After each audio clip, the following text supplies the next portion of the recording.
Ya, sekali lagi shalom semuanya, selamat malam ya. Hari ini temanya menarik ya, jodoh dari Tuhan. Nah, saya rindu Bapak Ibu tuh memang harus dengar firman ini.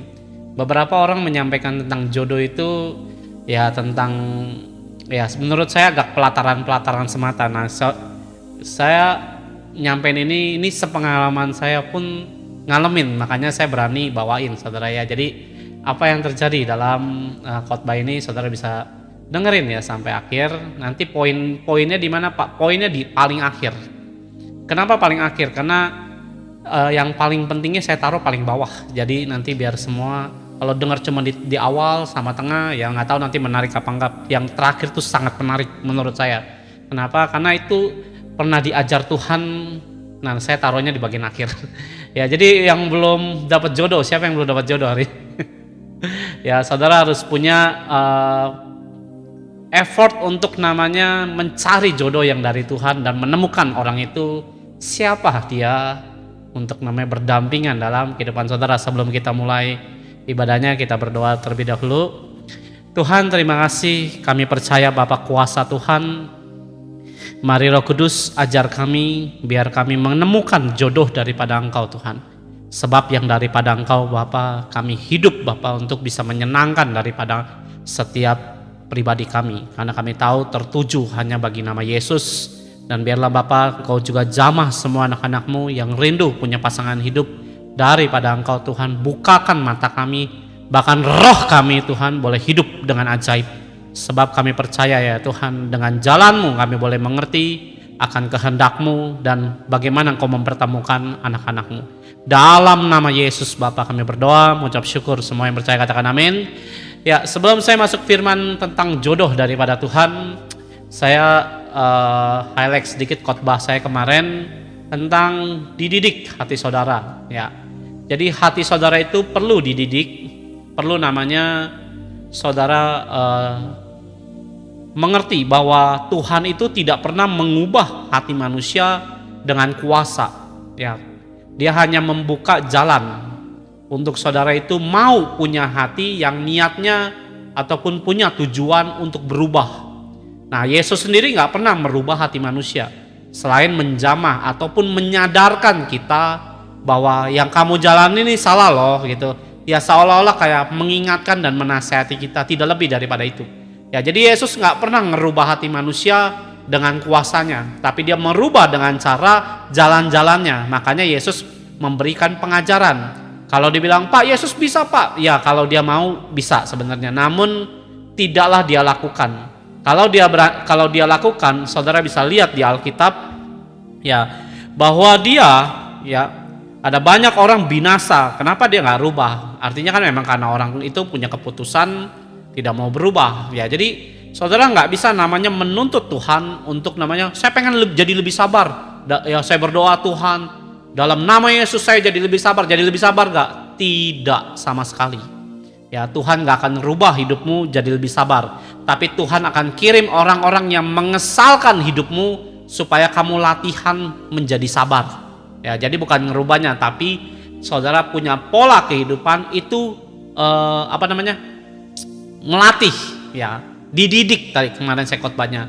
Buat apa Pak? Supaya kita nggak jadi wanita bodoh.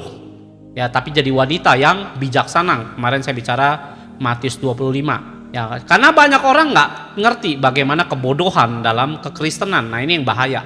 Ya, jadi itu saya ajarin supaya kita ini bukan jadi wanita yang bodoh ataupun jadi mempelai Tuhan yang bodoh, tapi yang bodoh jadi bijaksana. Sebab itu perlu latihan, perlu dididik dan perlu belajar everything yang disiapkan Tuhan bagi hidup saudara dan saya. Nah, kalau orang pelit, ya saudara mau tumpang tangan, tumpang kaki, ya saudara tetap jadi orang pelit. Kalau sepanjang hatinya itu tidak mau belajar untuk namanya menjadi hidup seperti Kristus. Ya, jadi belajarlah jadi bijak. Bijak itu nggak akan namanya saudara jadi bijak tanpa namanya dididik. Ya, kalau saudara punya anak, ya mungkin papa mamanya pinter dan luar biasa. Tapi kalau anak ini nggak dididik, ya saudara walaupun orang tuanya pinter ya tetap anaknya jadi bodoh. Ya, ataupun tidak punya pengertian dan pengetahuan. Nah, jadi bijaksana di dalam kekristenan itu saudara perlu didik hati saudara. Nah, saya udah posting khotbahnya, tinggal nanti nonton aja sendiri. buat apa Pak? Dengar baik ya, tidak semua orang Kristen itu diselamatkan. Ya artinya nggak semua Kristen itu masuk surga. Kemarin saya udah bukain Matius pasal 25, 5 ditinggal, 5 masuk. Yang masuk yang bagaimana Pak? Punya minyak, yang bijak, bagaimana memelihara hubunganmu dengan Tuhan. Nah kalau hari ini saudara namanya hidup nggak pernah berdoa, hati-hati saudara. Saudara jangan berpikir bahwa keselamatan cuma just only trust. Tuhan melakukan banyak perkara dan mengajari bahwa jadi orang bijak itu nggak bisa cuma diem. Ya saudara harus bergantung dengan Tuhan dan melakukan apa yang diperintahkan Tuhan. Nah saya berdoa kita jadi orang-orang yang hidupnya itu jadi orang bijak. Nah kenapa bijak? Nah saudara harus tahu, saya juga di dalam khotbah kemarin saya kasih kesaksian bagaimana perjumpaan saya dengan Tuhan Yesus. Bagaimana saya melihat penglihatan apa yang saya lihat ya. Yang saya lihat Tuhan memperlihatkan banyak orang Kristen itu tertinggal. Nah ya jadi jangan saudara berpikir, oh saya santai-santai aja, hati-hati saudara. Saudara perlu mempersiapkan diri. Ya ada namanya perkawinan anak domba, ya atau pesta anak domba. Itu ada dalam Wahyu pasal 21, Wahyu pasal 19 ayat 6, 7 dan 8. Saudara bisa baca sendiri di rumah dan itu akan terjadi. Nah, namanya sebuah pernikahan tidak mungkin tanpa persiapan. Saudara nggak mungkin saya mau nikah besok, nggak ada saudara ya. Nggak ada orang nikah dalam tempo seminggu, itu jarang ada. Mungkin ada yang levelnya mungkin udah yang sifatnya urgent, tapi normalnya namanya pernikahan itu dipersiapkan. Ada yang setahun, ada yang 6 bulan, ada yang 2 tahun dan bla bla blanya lagi. Nah tergantung kesepakatannya. Nah namanya sebuah pernikahan itu pasti ada persiapannya, prepare-nya. Nah saudara perlu prepare untuk keselamatan saudara. Ya ada banyak gereja tidak memberitakan yang benar. Karena apa ya? Karena iblis juga menyusup di dalam kehidupan ataupun juga dunia kegerejaan. Kenapa? Karena banyak orang nggak dikasih tahu. Ya beberapa orang Kristen tahu Tuhan mau datang, nggak ada yang nggak tahu, belum pernah dengar. Haleluya, saudara. Ya saya berdoa saudara perlu dengar itu. Kenapa? Bukan untuk menakut-nakuti atau menghakimi bapak ibu saudara ya.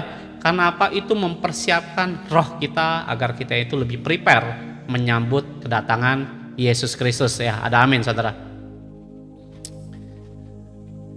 Aduh ya saya nggak ngerti bahasa Sunda, mohon maaf ya. Kan hete dai pae gres hasil nggak ngerti ya. Buat Bapak Thomas bahasa Ibrani aja saya lebih ngerti Ibrani daripada bahasa Sunda saudara. Nggak bercanda saudara ya, bahasa Indonesia aja ya. Nah saudara bisa tonton, klik nama saya, saudara bisa subscribe, bisa follow dan bisa klik di situ ada link YouTube, ada banyak khotbah di sana bisa Bapak Ibu lihat. Nah hari ini kita bicara tentang jodoh dari Tuhan. Kita buka dulu dalam Kejadian dulu pasal 2 ayat yang 18. Tuhan Allah berfirman, tidak baik kalau manusia itu seorang diri saja. Aku akan menjadikan penolong baginya yang sepadan dengan dia. Ya sebelum saya masuk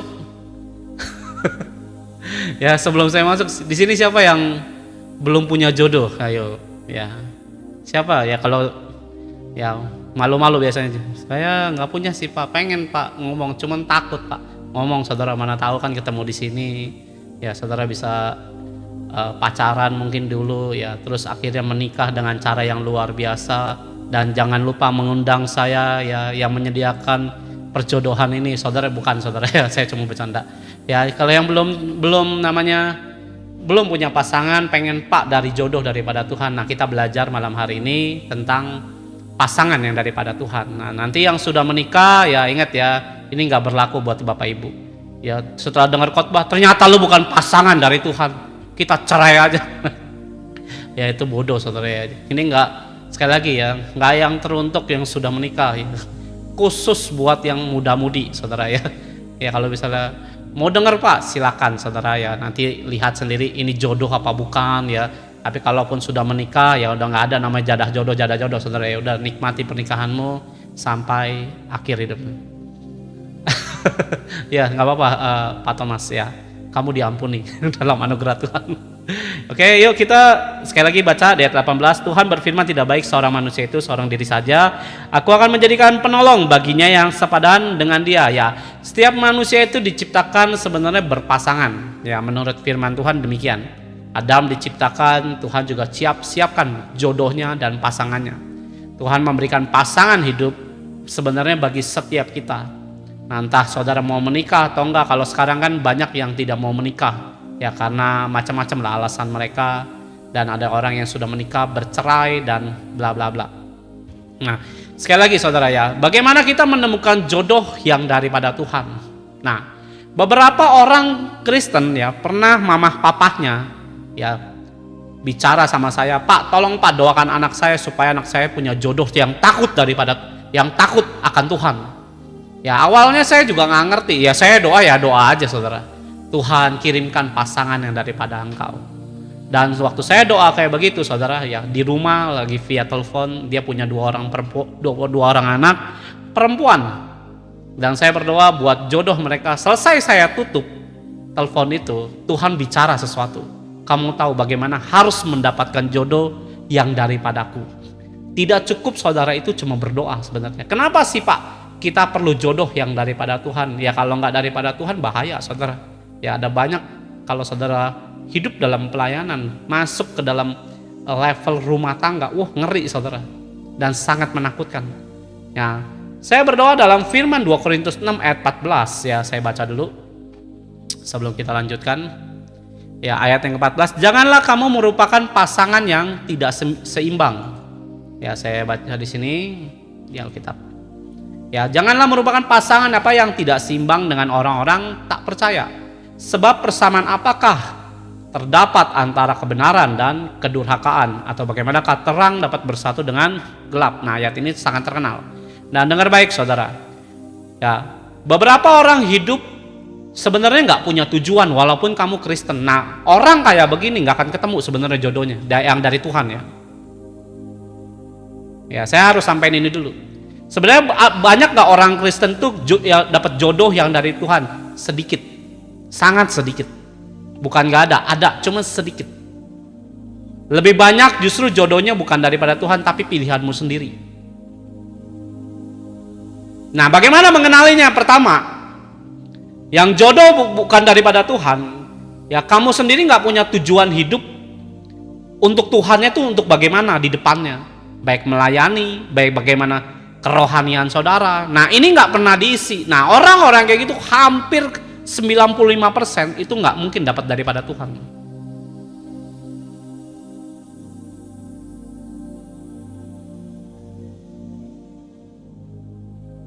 Nah, karena gini, kalau orang yang dapat jodoh yang daripada Tuhan, nah waktu yang tadi saya ceritakan, ya ada seorang ibu telepon, dua anak perempuannya minta jodoh. Nah, waktu dia minta jodoh, saya doakan, selesai saya tutup telepon, Tuhan ngomong begini, kalau dia mau minta jodoh daripada Tuhan, belajarlah takut akan aku dulu. Nih dengerin ya. Kamu minta jodoh yang daripada Tuhan, tapi saudara sendiri nggak pernah belajar apa itu takut Tuhan, kamu nggak akan ketemu. Ya sekali lagi saya ulangin ya, buat teman-teman yang masih lajang ya, masih sendiri, yang pengennya harapan anak-anak saya Pak, pengen dapat jodoh yang takut akan Tuhan, kamu sendiri pun harus belajar. Masalahnya banyak anak-anak Tuhan berdoa, tapi tidak namanya aware dengan kehidupan rohaninya sendiri. Yang ada cuma berdoa, minta Tuhan yang takut akan Tuhan. Ya kalau Tuhan kirim, nggak adil loh. Kenapa Pak nggak adil? Ini contoh ya. Misalnya si Budi, ya saya nggak tahu di sini ada nama Budi apa enggak ya, tapi maksudnya ini saya contoh doang. Misalnya si Budi, ada perempuannya misalnya Ratna lah namanya, ini contoh ya. Ratna berdoa, Tuhan kirimkan laki-laki yang takut akan Tuhan. Ini Budi misalnya takut Tuhan, tapi si Ratnanya ini doa nggak pernah, hidup dunia ya, tiktokan mulu, joget terus ya, terus hidup nggak pernah, jarang ke gereja, nggak ikut komsel, mungkin nggak pernah ikut bersekutu. Dapat nih si Budi yang takut akan Tuhan, ketemu orang yang tidak takut Tuhan model kayak Ratna, apakah ini akan dijodohin? Ini nggak mungkin lah. Tuhan ngasih yang sepadan sebenarnya. Nah makanya kalau saudara bisa, saya pengen dapat jodoh yang takut Tuhan, kamu sendiri juga harus belajar, punya effort apa itu takut Tuhan, sehingga saudara nanti akan lagi berdoa, Tuhan kirimkan yang takut Tuhan, dikirim sama Tuhan. Beberapa orang nggak peka sebenarnya. Nah persyaratan yang pertama, Ya kamu sendiri harus menyeimbangkan apa yang menjadi standarnya Tuhan. Bukan hanya berdoa, tapi saudara sendiri nggak ngapa-ngapain. Ya cuma handphonean terus, komikan, ya dandan terus.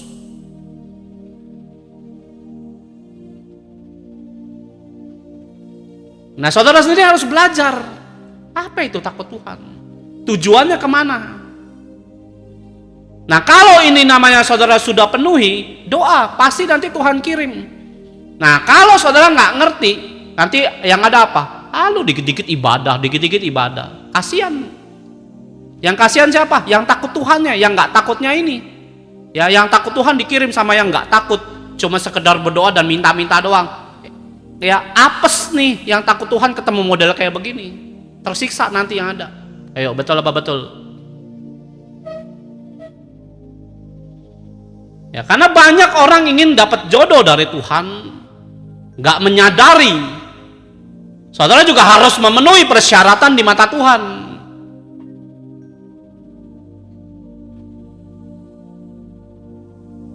Nah ini yang nggak pernah namanya diceritakan ataupun juga dikotbahin ke anak-anak Tuhan. Mintalah yang takut Tuhan, bukan kayak gitu. Lu juga mesti belajar. Kalau dia takut Tuhan, dikirim sama orang kedagingan, hidupnya foya-foya, glamor, mabok-mabokan, kasihan tuh. Ya, jadi tumbal tuh. Itu sebabnya banyak orang Kristen minta jodoh dari Tuhan, nggak dapet. Loh kenapa? Ya karena kurang sadar tentang hal ini.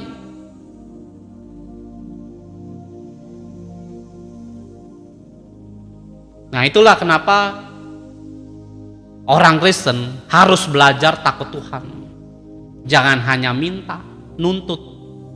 Tapi saudara sendiri tidak namanya membangun manusia rohmu untuk seperti yang kamu harapkan pasanganmu turun dalam hidup kita. Pasangan dari Tuhan itu nggak selalu sempurna loh, tapi berefek sangat luar biasa. Di dalam apa Pak?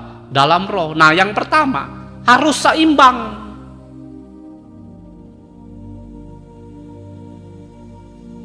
Nah jodoh yang daripada Tuhan apakah biasanya selalu seagama? Belum tentu juga sebenarnya. Ada beberapa kasus saya dengan istri saya ya. Saya jodoh dari istri saya jodoh dari Tuhan itu tahu dari mana? Pertama, ya punya tujuannya sama. Apa Pak? Sama-sama pengen nyenengin Tuhan. Nah itu jodoh dari Tuhan. Kalau saudara sampai hari ini menikah, yang satu cuma kerja pulang, mikirin Tuhan nggak pernah, itu bukan jodoh, itu sebetulnya. Itu bukan yang dari Tuhan maksud saya. Diajak melayani, enggak lah. Lo aja ke gereja sana. Yang dari Tuhan tuh nggak begitu. Ya saya punya satu dosen kemarin ketemu sama istrinya. Istrinya ini juga modelnya tegas dan suka melayani, suka misi. Saya dengar cerita beliau.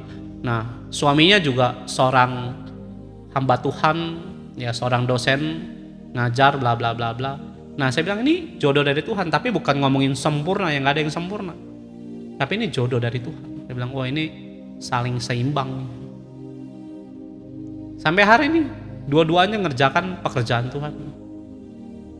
Nah kalau saudara berpikir bahwa saya mau jodoh yang dari Tuhan, yang di otakmu cuma dirimu ya nggak bisa. Itu bukan, saudara nggak akan ketemu dah. Tuhan nggak akan pertemukan, percaya sama saya. Ini bukan soal semata ngomongin baik, ya. Oh suami saya baik Pak. Lah orang dunia juga nggak Kristen juga banyak yang baik, saudara. Di agama sebelah kalau ngomongin baik banyak yang baik. Ya, saya punya banyak temen yang suami istrinya baik. Kalau cuma ngomong baik doang. Nah kalau saudara dalam sebuah pernikahan ujungnya cuma pengen bahagia, saudara nggak akan ketemu tanpa Tuhan.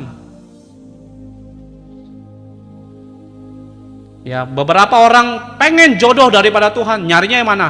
Di nightclub. Nyarinya di mana? Di mall. Di luar rumah Tuhan. Carinya apa? Oh zodiak nih, zodiak lu sama gua cocok nih. Ini kayaknya boleh seimbang nih. Nah itu geblek saudara. Beberapa orang Kristen begitu loh. Zodiak lu apa? Ya, toge runtuh misalnya gitu ya. Zodiak lu apa? Ya, toge. Zodiak lu apa? Pohon kelapa misalnya. Wah, lu terlalu tinggi, pohon toge itu pendek, lu berarti kita nggak cocok.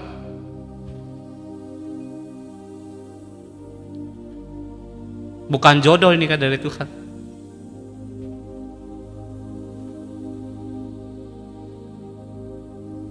Ya, nah ciri daripada Tuhan itu, kamu harus tinggal dalam visi misinya Tuhan, ataupun juga di dalam rumah Tuhan itu sendiri.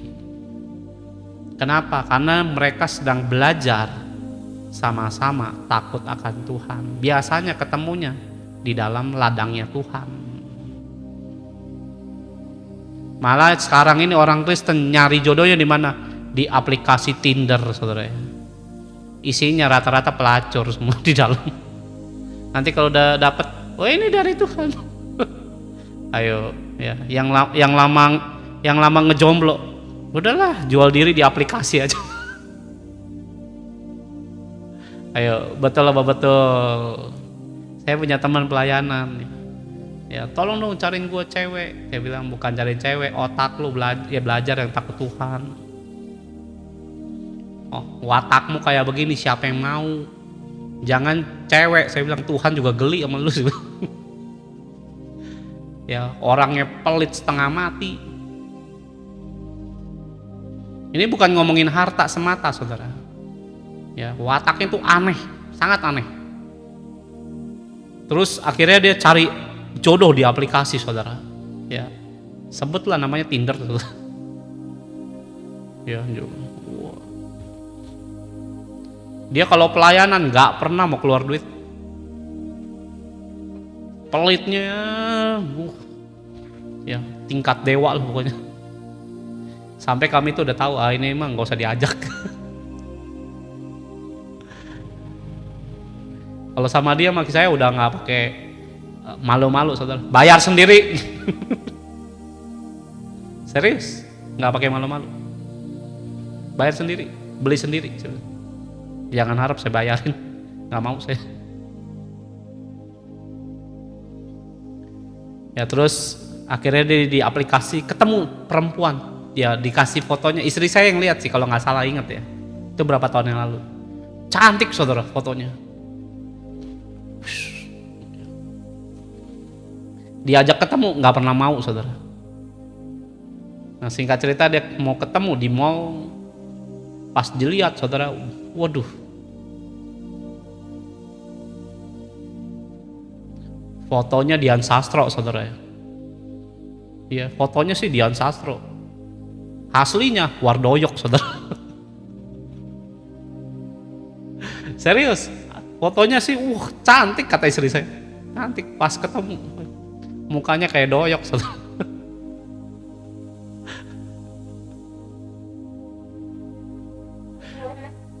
Dan saudara tahu, dimintain duit sama ceweknya ini. Habis puluhan juta. Saya bilang rasain. Kok rasain, Pak? Habis berapa ya? Nggak tahu 30 apa 130 juta habis. Kalau nggak salah hampir 100 juta deh. Saya bilang rasain. Orang pelit itu rata-rata pasti ditipu orang. Ya saya ulangin, hai orang Kristen. Ya, kamu makin pegang tuh. Saya bukan ngajarin nabur, ya memang harus nabur. Ya bukan ke saya, tapi saudara bisa melihat dengan mata hidup saudara sendiri, ataupun rohmu harus lihat. Nah dengerin, ditipu 100 juta, kena scammer love ya. Kemarin di berita ditangkepin tuh di PIK. Itu pemainnya orang Cina juga. Nah kemarin baru kena lagi, saudara, habis gak tahu berapa juta itu. Ya. Kemarin saya ada satu WL saya juga kenal orang ini.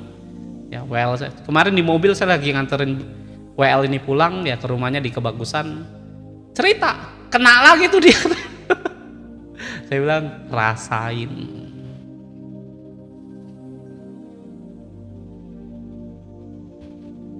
Makan tuh. Ya Tinder saya bilang.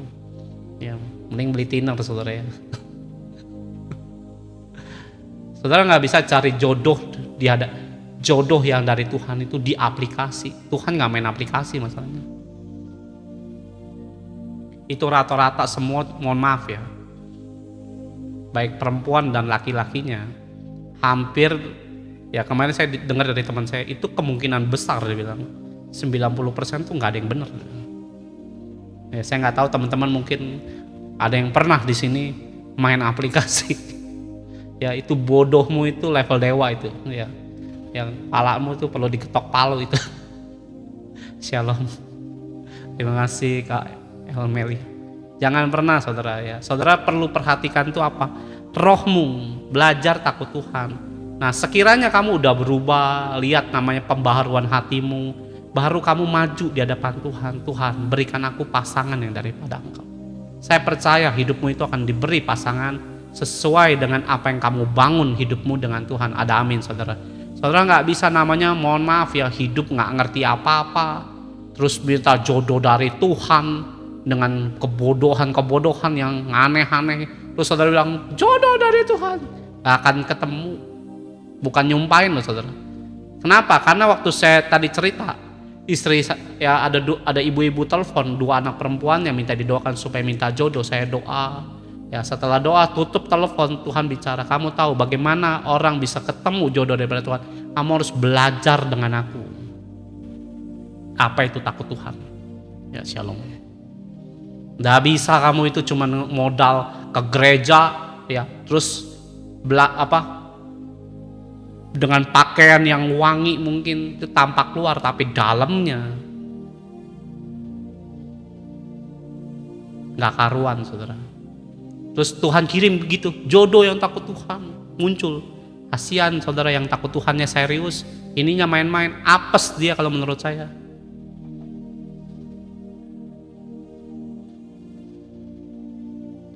Nah, bagaimana effortmu membangun manusia rohmu dulu?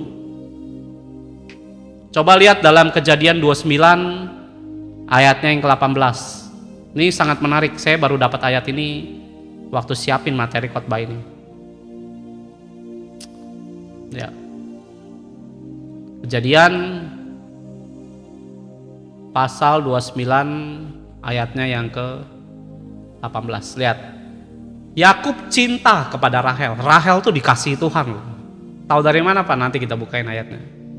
Ya, Rahel tuh takut Tuhan. Ya, dengerin ya. Yakub Ribka punya 2 anak, Esau dan Yakub. Esau ngambil istri orang Het atau tanah Kanaan. Nah, Esau punya 2 istri orang Het, dan mereka itu penyembahan berhala semua, tidak takut dengan Allahnya Abraham. Nah, Esau tuh terpengaruh, dan Ribka tuh sangat tidak menyukai mantunya. Nah, Yakub itu pembohong, penipu. Yakub tuh penipu. Nah, tapi Ribka sebagai istri penolong bilang, kamu pulang ke tanah kelahiranku. Ya, cari istri di sana.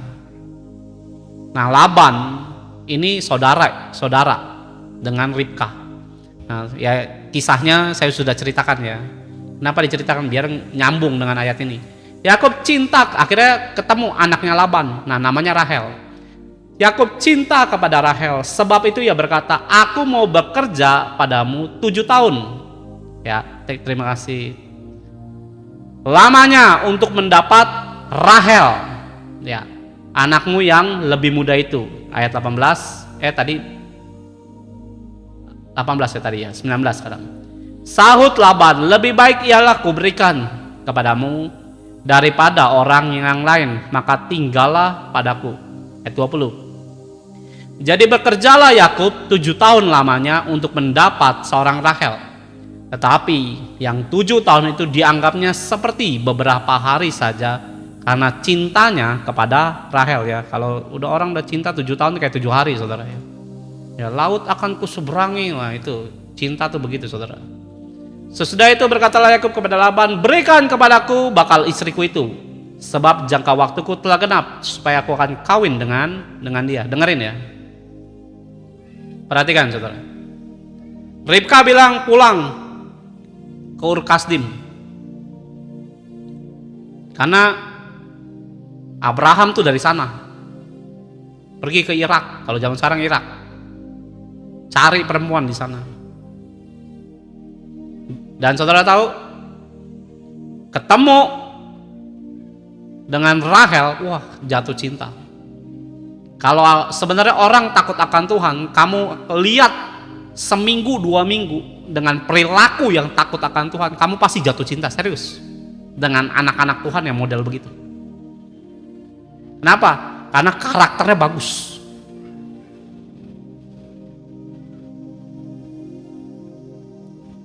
Nah, ketemu si Rahel, berikan dia bagi istriku. Gua akan bekerja bersama lu 7 tahun, kata Yakub. Yakub itu penipu lu. Kenapa butuh waktu 7 tahun?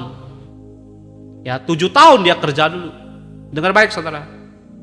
Ya, akhirnya Yakub diproses 20 tahun saudara.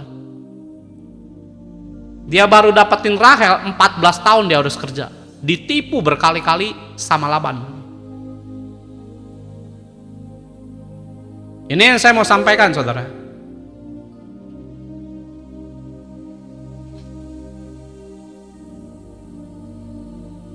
Nah, untuk dapetin jodoh yang daripada Tuhan, Yakub harus on the process dulu. Dia harus buang semua kehidupan penipuannya dia.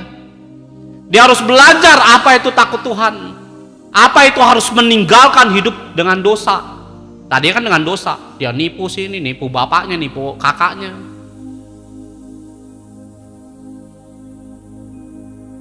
Sejak lamanya Yakub jadi seorang penipu, nggak pernah ada suara Tuhan bicara sama Yakub, nggak pernah. Saudara boleh cari kisahnya.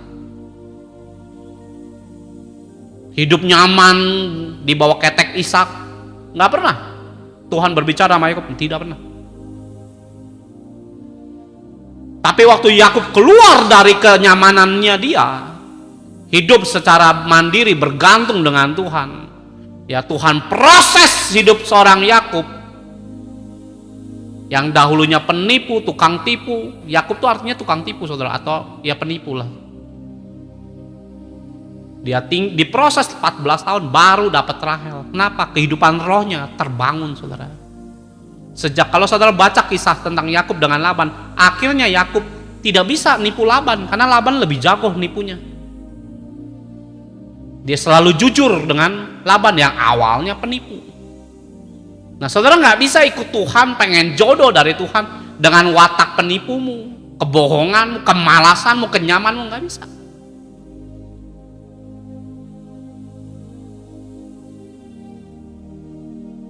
Nah waktu Yakub namanya sudah mulai berubah, masa 14 tahun itu, barulah dia nikahin Rahel. Baru dia dapat. Ada amin saudara. Wah berarti susah pak ya, makanya saya bilang hanya sedikit orang Kristen yang dapat jodoh daripada Tuhan. Sedikit sebenarnya, nggak banyak.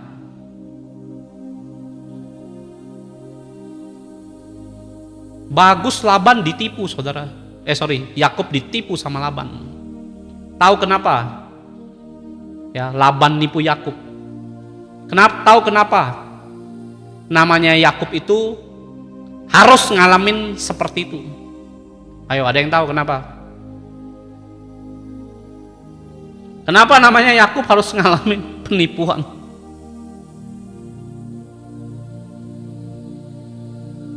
Ya. Jadi kalau bapak ibu, ini muda-mudi, pas saya pengen dapat jodoh daripada Tuhan, belajar ngerti dulu tentang Tuhannya. Lihat semua. Ya, jangan saudara gila kerja terus pengen jodoh dari Tuhan, sengsara kalau dikasih saudara. Yang takut Tuhan yang sengsara, kasihan saudara. Makanya Tuhan nggak kasih.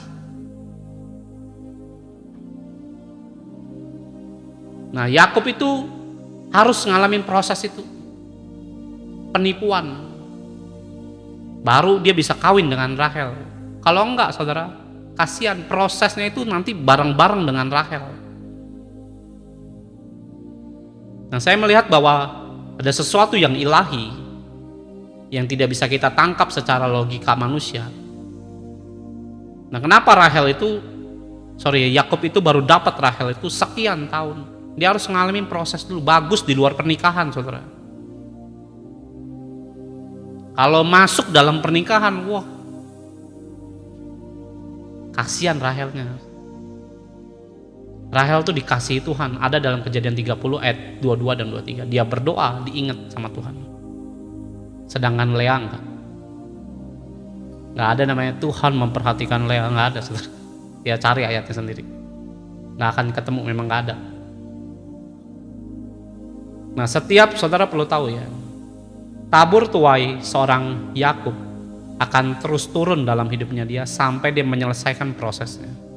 Saya jodoh dari Tuhan istri saya. Ya, saya kenal istri saya, dialah yang nginjilin saya. Ya, saya dulu beragama Buddha. Apakah pasti pasangan Tuhan itu selalu seagama? Belum tentu juga.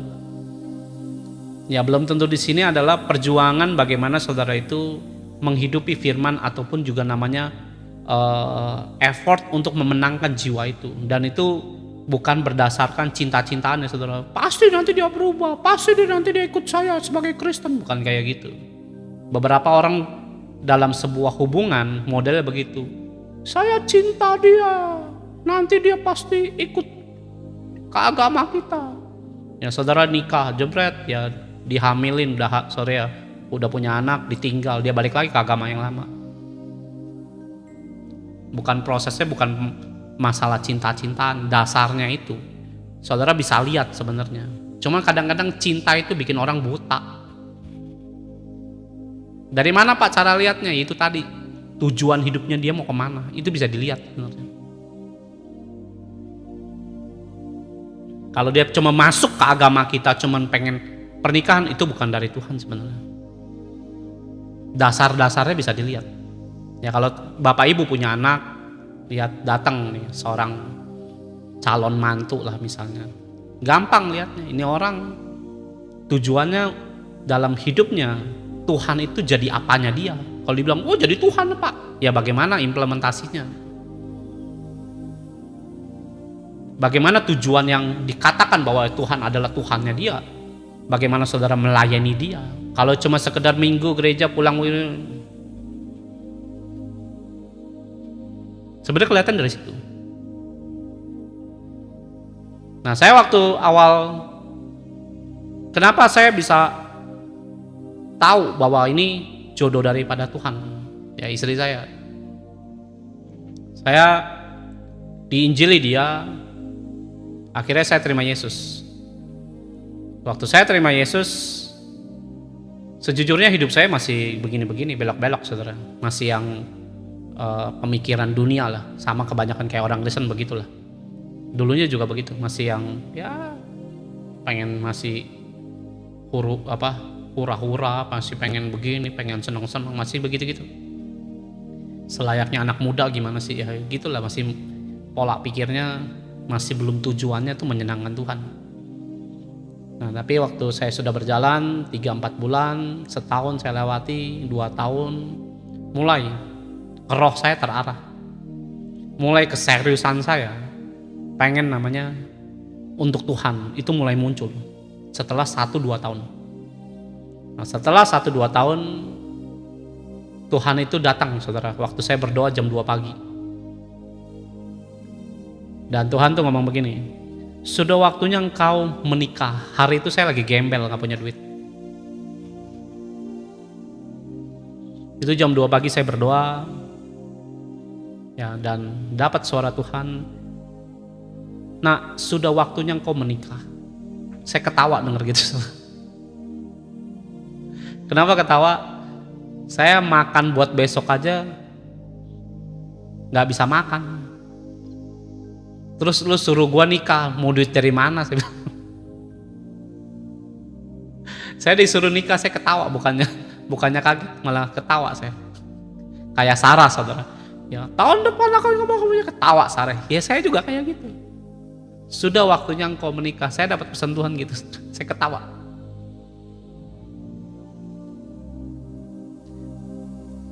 Ya, dan suara itu saya nggak gubris, nggak namanya saya pikirkan, nggak namanya saya timbang gini beban, nggak, bodoh amat tuh. Saya nggak mikirin nikah, saya mikirin hidup saya ini besok gimana. Saya kerja gaji saya sedikit, makan bingung saya, tapi saya tetap melayani Tuhan. Ya, melayani Tuhan, udah mulai serius dengan Tuhan, udah mulai. Singkat cerita, saya cuma diem dan tidak meresponilah sama sekali. Nah, sebelum saya masuk kesaksian ini, coba lihat Kejadian 24 ayat yang ke-14 dulu, baru nanti saya lanjutkan kesaksiannya. Kiranya terjadilah begini, anak gadis, kepada siapa aku berkata, tolong miringkan buyungmu itu supaya aku minum, dan yang menjawab, minumlah, dan unta-untamu juga akan kuberi minum. Dialah kiranya yang kau tentukan bagi hambamu Ishak. Maka dengan begitu akan ku ketahui bahwa engkau telah menunjukkan kasih setiamu kepada Tuanku. Nah, dengerin ya. Abraham suruh anak buahnya pergi ya ke kampung halamannya Abraham untuk nyari perempuan. Persis kasus ya, persis kejadiannya itu kayak Yakub. Nah, sebelum Yakub ngalamin itu juga pernah terjadi di dalam kehidupan Ishak. Anak buahnya datang dan dia bertemu dengan Ribka. Nah, dia minta tanda kepada Tuhan. Tuhan, kalau ini pasangan tuanku, maksudnya si Ishak, begini-begini kejadiannya ya. Nah, kalau saudara pengen jodoh daripada Tuhan, minta tanda dari Tuhan. Karena Tuhan kalau yang mencomblangin, dia kasih kita tanda. Nah, saya lanjutin kesaksian saya. Saya nggak responin, sejujurnya nggak respon, nggak ngerti juga jodoh Tuhan apa, nggak tahu saya. Saya cuma tahunya ikut Tuhan aja. Ya, shalom. Saya cuma tahunya ya keselamatan Yesus, udah nggak mikirin nikah, jodoh, pacaran, nggak ada. Dan saya punya mindset adalah gini, kalau nikah ya harus punya uang dulu. Nah, beberapa orang mindset kayak gitu, kagak nikah, saudara. Kenapa? Sebenarnya salah juga. Cara berpikirnya demikian. Kalau dengan Tuhan ya. Kalau saudara berpikir secara duniawi, ya itu fine-fine aja, sah-sah aja seperti itu. Tapi nggak demikian di hadapan Tuhan. Cara berpikir kayak begitu nggak berkenan di hadapan Tuhan. Nah, singkat cerita, berapa bulan dari saya dapat suara itu, Tuhan kasih saya mimpi. Tuhan kasih saya tanda mimpi. Dalam mimpi itu saya datang ya sama Ibu Regi ke rumah orang tuanya. Saya lihat dalam mimpi itu berapa orang lah, saya lupa ya, 4 atau 6 orang lah. 4 dari pihak keluarga istri saya berdua kan, jadi 6 orang kalau nggak salah. 5 lah, kurang lebih 5. Saya udah belasan tahun yang lalu soalnya itu. Nah, saya duduknya persis dalam mimpi saya itu. Awalnya saya nggak tahu, saudara. Saya dikasih mimpi begitu, saya pun nggak respon. Saya berpikir, alah biasa aja lah, nggak ada yang istimewa dalam mimpi itu. Di dalam mimpi itu saya ketemu orang tuanya Ibu Regi atau mertua saya sekarang. Ketemu, duduknya dalam mimpi itu persis sama, bangkunya semua sama persis. Dan dalam mimpi itu Bu Regi yang buka suara. Saya juga nggak tahu di situ mau ngapain sebenarnya. Kami mau menikah, ya. Orang tuanya juga syok, saya juga syok, saudara. Saudara bayangkan gimana nggak syok? Saya datang itu nggak bawa mama papa saya sudah meninggal, mama saya sakit. Saya dalam keadaan lagi berjuang tentang hidup, nggak punya uang sama sekali. Dan saudara ngadep ke calon mertuamu dengan model nggak punya duit, asal usul nggak jelas, tidak pernah ketemu keluarganya, keluarga saya nggak pernah ketemu. Saya ini dari mana, apa, nggak jelas. Sedangkan keluarga istri saya sangat terdidik dan jelas keberadaannya. Ya, contoh misalnya, kalau bapak ibu punya anak perempuan, datang laki-laki. Ya, saya mau menikah dengan anak ibu. Lu dari mana? Saya sendiri. Kerjaanmu apa? Ya gaji saya cuma 1 juta. Bapak mamamu mana? Papa sudah meninggal, mamamu sakit, kok nggak datang? Ya gitulah. Gimana Bapak Ibu ketemu calon mantu yang kayak gitu? Ya, saudara langsung approval, nikahlah ya. Karena ini dari Tuhan. Dengerin ya, mertua saya tuh nggak ngerti tentang jodoh Tuhan. Ya, mertua saya nggak ngerti tentang dunia roh segala macem. Dia Kristen tapi nggak ngerti gitu-gituan. Saya datang dengan begitu, malunya setengah mati sebenarnya. Dan waktu saya duduk di situ, ya bertemu berhadapan muka dengan calon mertua saya, ya duduk begitu, gitu. Saudara tahu? Ada suara di telinga saya ngomong begini, bukankah ini yang dimimpimu? Ngomongnya begitu, saudara. Saya kaget, saudara. Itu mimpi 6 bulan yang lalu sebenarnya. Kita mimpi malam ini aja, besok pagi kita udah bisa lupa, saudara. Ini 6 bulan yang lalu. Ya saya percaya itu Tuhan tuh ingetin semua. Saya bilang, kok bisa? Bukankah ini yang di dalam mimpimu? Itu kata-katanya itu nggak pernah lupa saya. Terima kasih. Akhirnya mertua saya ngomong begini, kamu Kristen? Ya saya Kristen. Saya nggak minta apa-apa. Yang penting kamu harus setia dengan Yesus. Ya saya nggak ada mahar, nggak ada duit. Ya sanjit semua itu dibiayain orang, nggak. Saya sini nggak ada duit. Dan selepas saya pulang dari sana malu, sejujurnya saya malu. Ya sebagai laki-laki gengsi lah. Ya kalau dibilang nggak boleh pak gengsi pak, ya coba aja jadi saya coba. Ya rasain. Dan setelah itu saya berdoa begini, Tuhan, kalau Engkau mau perjodohan ini jadi, saya bilang, jangan mempermalukan saya. Saya cuma ngomong begitu, saudara. Saya akan lanjutin namanya sebuah perjalanan pernikahan ini. Tapi ingat Tuhan, jangan permalukan saya. Saya waktu habis dari itu kita tentuin tanggal pernikahan. Dan saya ambil puasa selama 40 hari. Istri saya puasa Esther, saya puasa harian 40 hari. Saya puasa minta belas kasihan Tuhan, saudara. Nah dalam hari H saya menjelang seminggu saya mau menikah, saudara tahu? Ya ini orang yang di depanmu ini, saya ini gembel gak punya apa-apa. Yang cuma karena dikasihi Tuhan, ya tiba-tiba waktu saya mau menikah, nikah itu butuh cincin, saudara. Nggak punya uang saya. Saya cuma mampu beli jas doang, satu itu juga.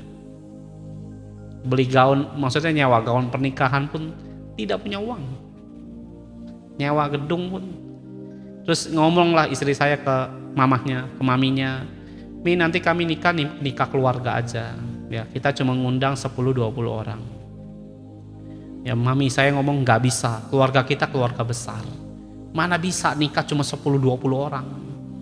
Saya dengar begitu lemes, saudara. Ya mau gimana, orang kita gak punya uang. Dan akhirnya terpaksa mami saya mengiyakan semua yang kami rencanakan ini. Ya gak punya duit, mau gimana. Ya dan akhirnya sebulan sebelum saya menikah diumumin lah, Regi dengan Timo mau menikah. Dan saudara tahu, beberapa heboh, ya, beberapa penasaran, beberapa syok, beberapa bingung, macam-macam responnya aneh-aneh. Nah setelah itu diumumkan, dibilang pernikahannya mau gimana? Ya cuma makan meja aja, 10-20 orang. Yang diundang cuma orang-orang tertentu, mohon maaf ya. Lakinya kerek soalnya, ya saya kerek, gembel saudara. Dan setelah itu diumumkan, dia bilang, nah, ada orang ngomong begini, nikah cuma 1-2 meja, jangan dong. Ya, cuma 20 orang, jangan. Nanti semua, ada satu pria ngomong begini, nanti undang ratusan orang, diminta kalau nggak salah 300 apa 500 orang, jangan 20 orang, kita undang ratusan orang. Biayanya semua saya yang tanggung. Ush. Ya, sebulan kalau nggak salah ingat. Akhirnya saya dikabarin, pernikahannya nanti nggak main 2 meja. Terus berapa puluh lah, ya satu meja itu maksudnya dihitung 10 orang. Ya akhirnya dia bilang bikin undangan 300 sampai 500.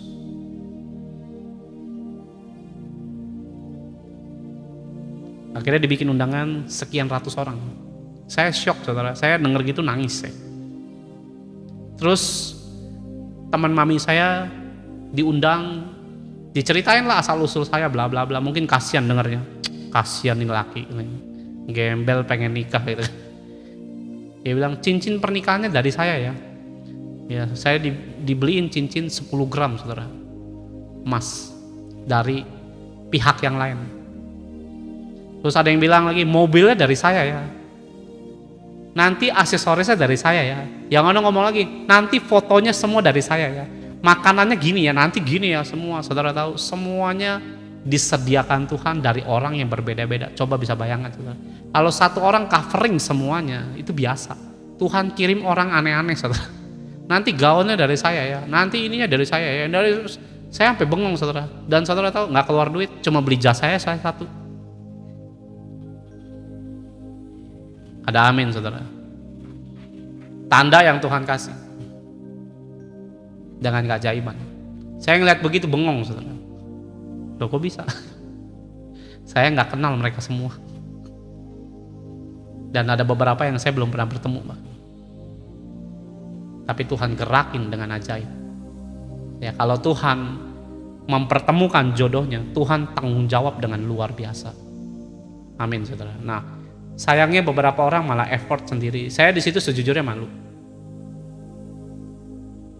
Ya, jadi jangan saudara berpikir bahwa jodoh daripada Tuhan nggak terlibat di dalamnya.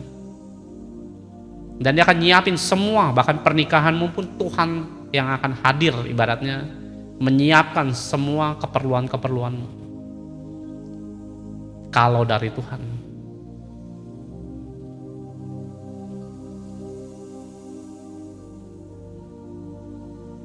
Nah kalau saudara minta tanda, ya kalau hari itu kan saya nggak minta tanda, tapi Tuhan sendiri ngasih tandanya. Saya sendiri nggak ngerti, nggak tahu dan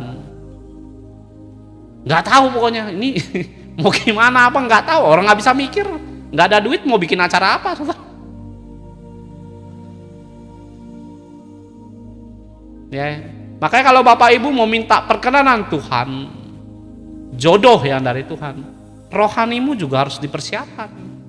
Sampai namanya masuk ke dalam namanya pelaminan pernikahan ya. Tuhan di situ hadir loh. Untuk namanya apa? Menyeting semua acaramu ya, siapa kita ibaratnya. Dan mertua laki saya dibilang gini. Itu akhirnya pada datang semua rame saudara, dan saudara tahu dia bilang ini waktu saya, namanya orang Batak itu kalau selesai pernikahan itu ngumpul saudara, memberi nasihat. Ya orang Batak tuh suka bicara soalnya. Suka namanya memberikan nasihat. Itu bagus saudara.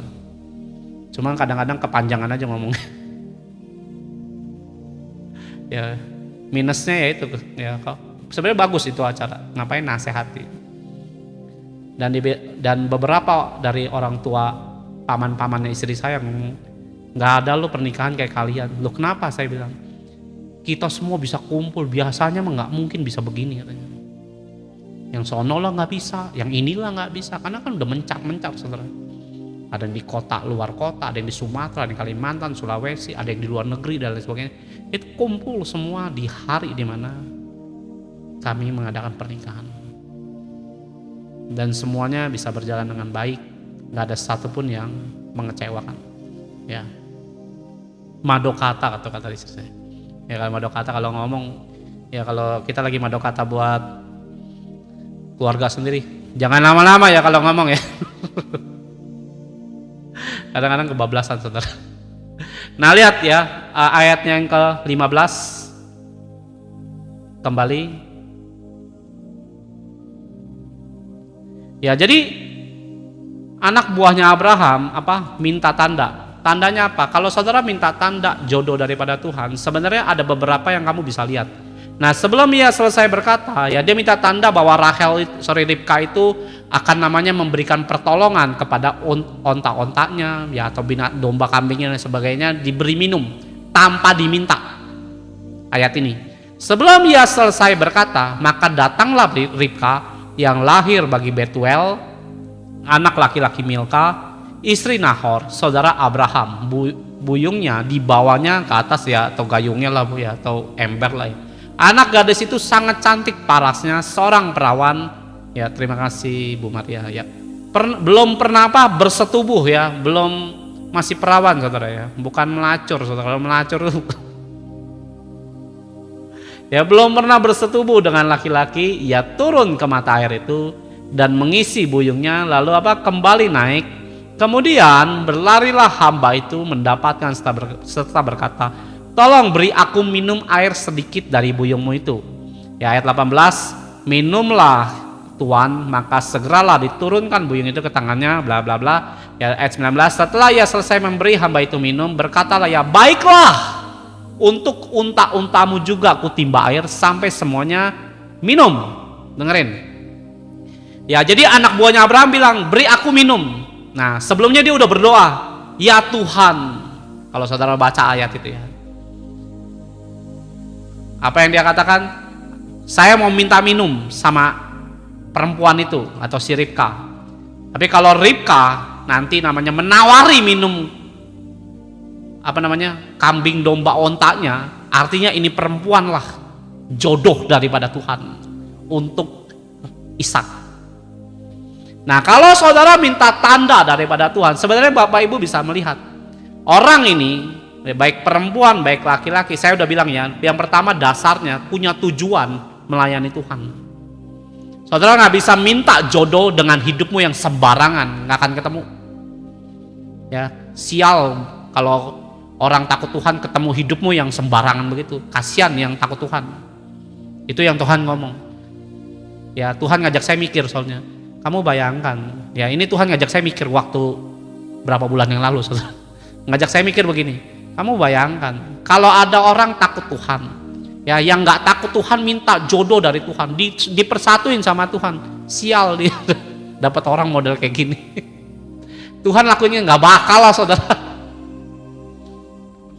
Nah, tandanya apa Pak? Kalau orang itu takut akan Tuhan, suka nolong orang.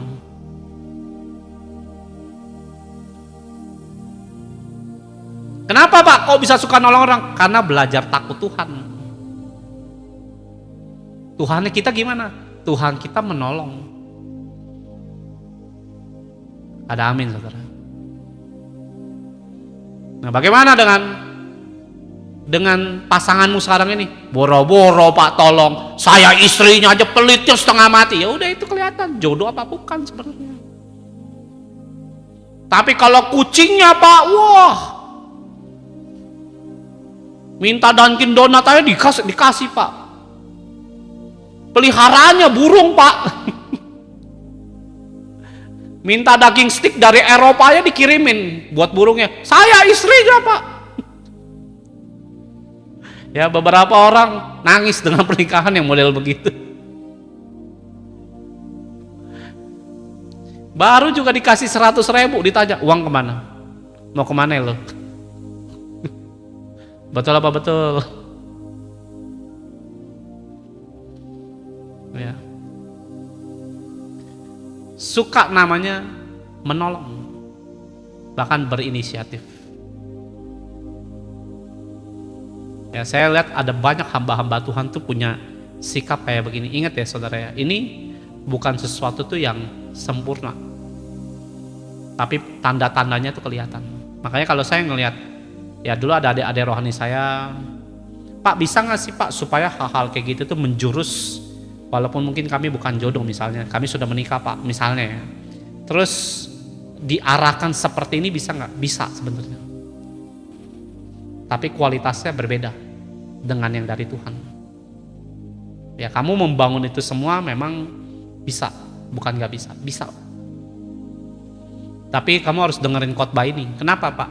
Supaya ya bukan khotbah saya bagus, bukan, supaya belajar dan menyadari dan membuka pikiran ini.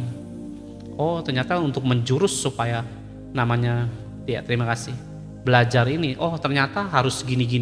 Nah ini yang saya mau bukain gitu. Oh ternyata harus begini, oh begini. Ya nggak bisa cuma sekedar punya kemauan semata.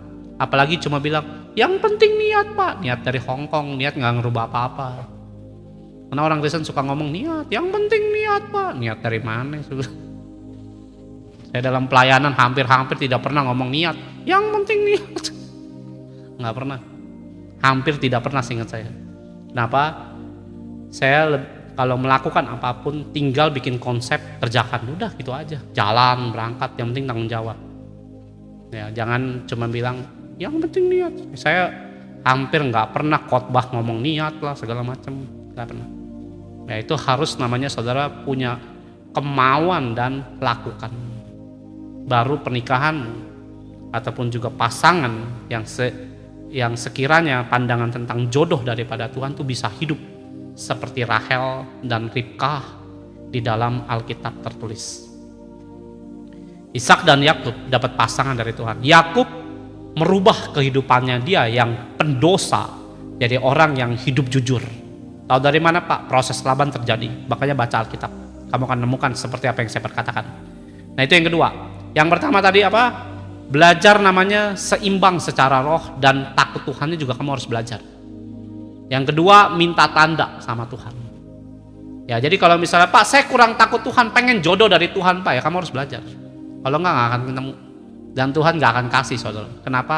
Ya balik lagi. Yang takut Tuhan harus ketemu takut Tuhan.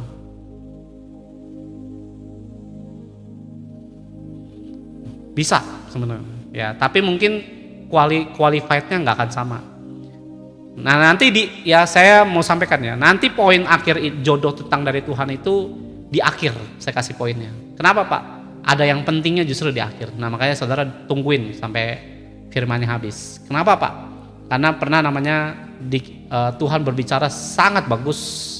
Ya apa itu Pak? Ya tunggu aja namanya. Ya yang kedua adalah minta tanda. Nah kalau saudara nggak ngerti, gampang yang bisa kita lihat orang itu murah hati sebenarnya buat nolong orang. Nah kayak istri saya, ya saya ini kan orangnya pelit saudara. Ya kalau saya mah jujur, kalau saya bilang saya ini pemurah hati, dikomplain saya nih sama tetangga saya. Di sini ada tetangga saya, bohong dia tuh. Pelit dia dulu gitu. Memang pelit saya dulu. Ya saya orangnya suka simpen uang, nggak suka keluarin duit. Ya. Nggak tahu itu belajar dari mana, pokoknya begitu, saya dari kecil udah begitu, nggak diajarin udah begitu saudara. Ya nyimpen duit udah kayak megang apa. Ya yang ketiga, jodoh daripada Tuhan itu mengasihi bukan cinta. Efesus 5 ayat 33. Lihat,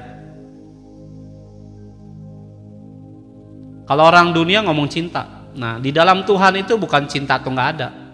Makanya kalau saudara perhatikan namanya Alkitab, Allah kita ini sering kali bicara tentang kasih ketimbang cinta.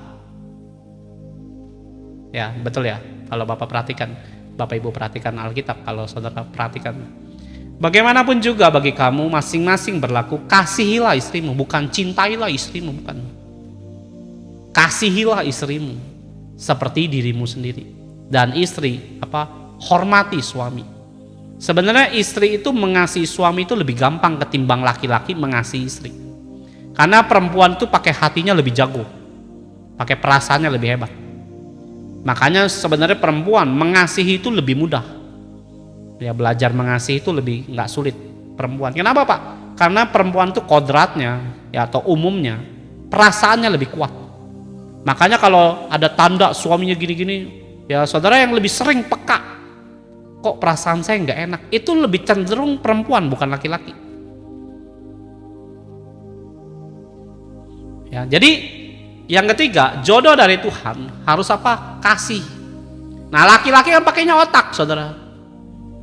Nah kalau saudara berdasarkan cuma sekedar cinta, cinta itu ada temporerinya atau momentumnya tuh cuma sebentar. Nah perbedaan cinta dan kasih itu apa? Banyak orang juga nggak tahu sebenarnya. Nah yang saya pernah pelajari, cinta itu sementara Bapak Ibu. Contohnya Bapak Ibu pacaran ya. Ya dulu awal-awal cinta saudara, wah ya jaraknya dari Surabaya ke Jakarta, saudara jabanin loh, wah pergi. Pas udah nikah saudara, ya cuman jaraknya dari Jakarta ke Tangerang doang. Ya lo aja ke sini naik kereta kayak busway kayak apa kayak. Ya betul nggak? Ya jalan saudara ke Sandung, lu buta apa mata lu nggak? Lagi cinta kalau jatuh, aduh kamu nggak apa-apa sayang.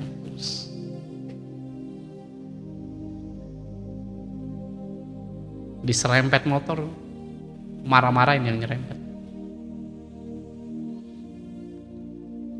Tapi giliran udah nikah, ya jatuh jebret gitu.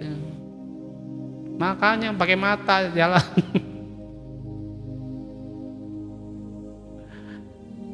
Kenapa? Cinta tuh sementara Bapak Ibu. Nah ini yang jarang dibahas. Kalau kasih itu selama-lamanya.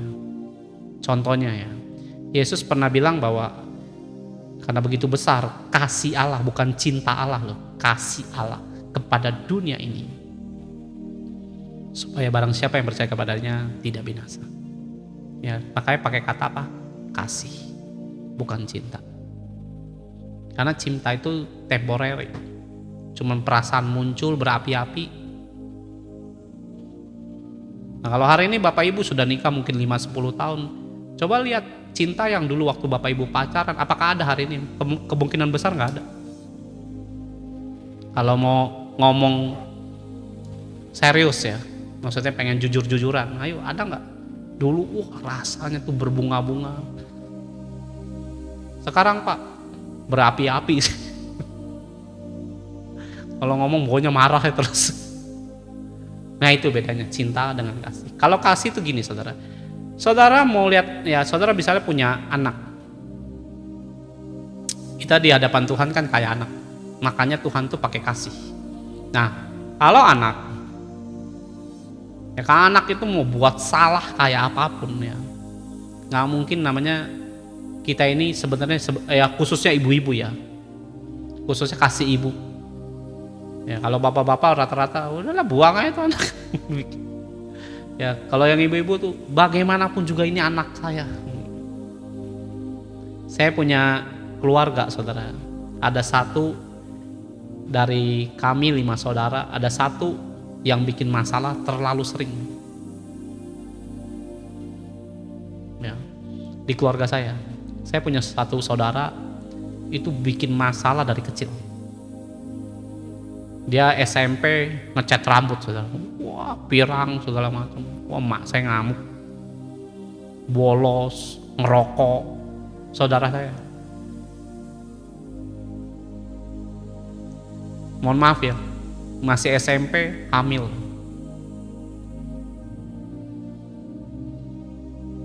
SMP udah tidur dengan pacarnya. Nggak malu Pak diceritakan? Enggak lah, nggak usah malu ya. Semua udah dipulihkan Tuhan kok. Wah saya sebagai saudaranya ngelihat gitu marah saya. Marah.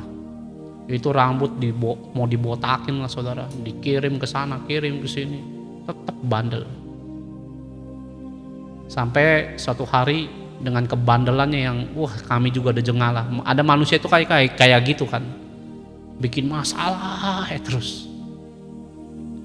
Dikirim ke Kalimantan saudara, dikasih 2 juta. Zaman itu 2 juta tuh gede saudara, belum krismon itu, belum krisis moneter ya. 100 rupiah masih berharga pada zaman itu ya. Gopeknya masih zaman, gopeknya gambarnya gambar monyet saudara. Masih berharga itu, masih laku. Kalau sekarang cepek mau buat apaan saudara.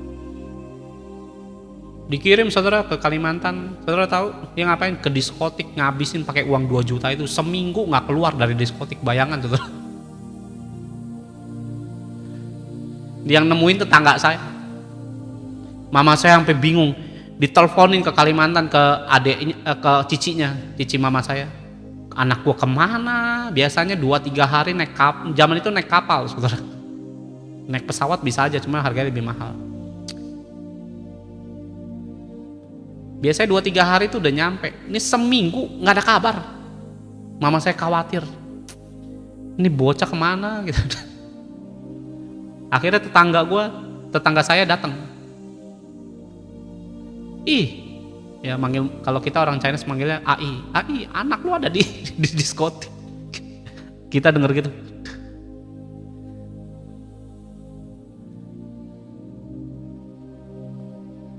Ngapain? Dikasih 2 juta ke diskotik, seminggu nggak keluar, di dalam aja terus. Zaman itu diskotik nggak tutup, saudara. Terus ngapain? Ngobat di sana. 2 jutanya habis. Ngelihat mukanya rasanya pengen tak cekek, saudara. Wah, kesel setengah mati ngeliat kayak gitu. Nah, itu beberapa kasus yang besar saya ceritain. Nah, akhirnya kita buka usaha, lulus sekolah, buka usaha. Ya, saya mah udah nggak bisa ngobrol sama orang ini, sama saudara saya sendiri udah nggak bisa ngobrol. Dan waktu dia buka usaha, sama-sama usaha di salah satu mall, kita buka usaha. Dan dia akhirnya buka sendiri, jalan sendiri. Saudara saya ini, saudara tahu dia nipu orang 120 juta. Zaman itu gede loh segitu. Bawa lari handphone puluhan baru zaman itu. Ya, saya lupa BlackBerry atau apa itu. Mahal, puluhan dibawa, 40 kalau nggak salah. Dibawa kabur, dicari, yang dicari engkok saya. Belum lagi dari rentenir, nagih. Totalnya saya hitung hampir 400 juta. Saya bilang, gila ini orang, nggak kesambar petir aja. Saya bilang, ini cici saya, perempuan. Ngelihat dia, nggak mati saudara ngeliat saudara kayak gini.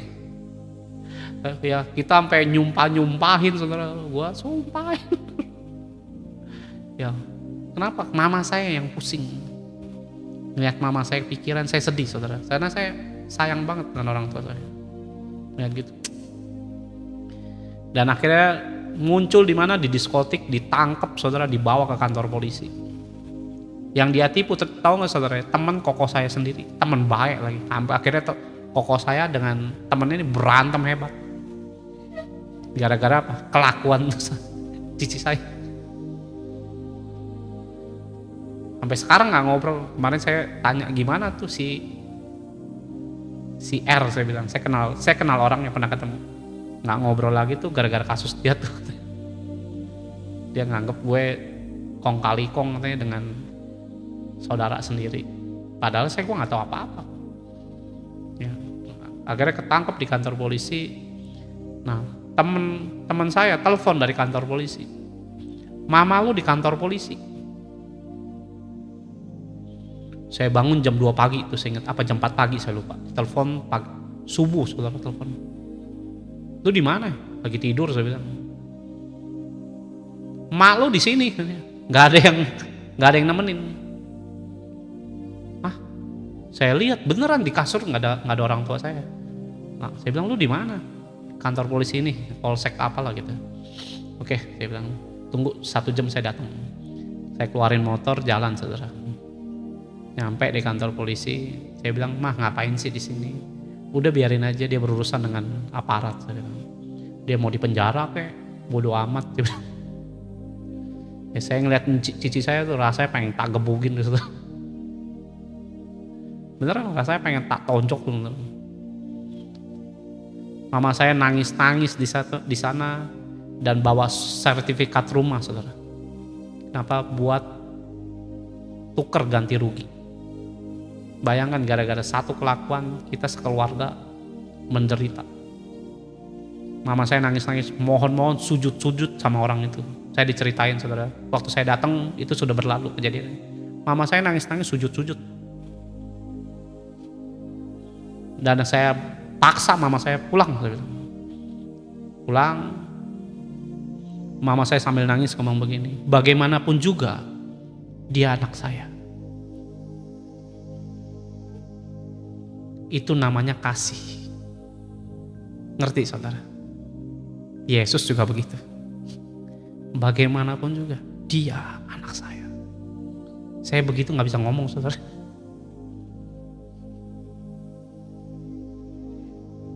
Saudara bisa bayangkan dengan semua cerita yang dia buat, itu masih banyak kasus yang dibuat sama saudara saya. Mama saya memang, kamu gak tahu melahirkan anak seperti apa.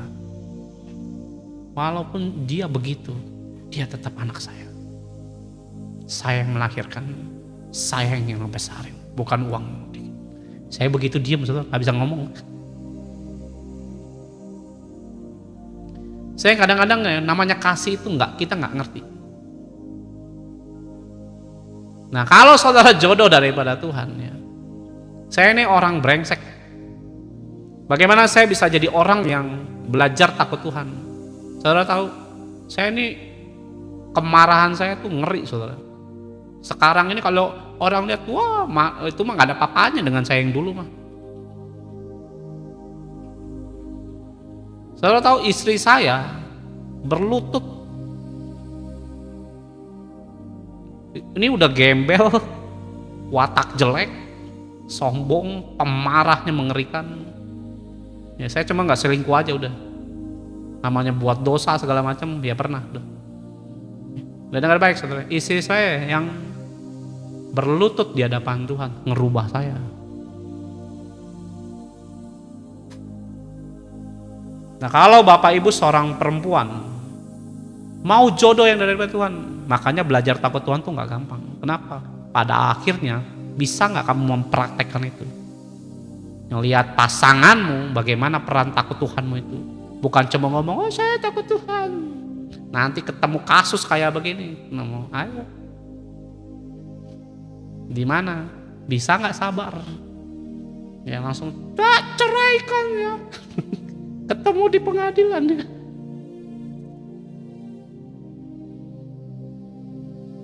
Nah bedanya cinta dengan kasih itu. Kalau cinta udah jauh-jauh deh lu. Kasih itu sulit dimengerti pakai otak. Kenapa? Yesus mau mati kayu salib. Coba kamu mikir. Ya. Kita teman dekat ya. Misalnya teman dekat lah, sedekat sekali. Suruh saya mati buat kamu mah saya nggak mau. Walaupun teman dekat nggak mau sih.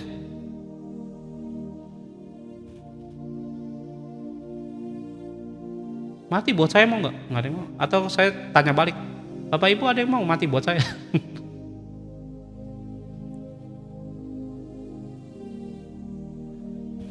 Nggak ada yang mau. Makanya Yesus mengasihi bukan cinta.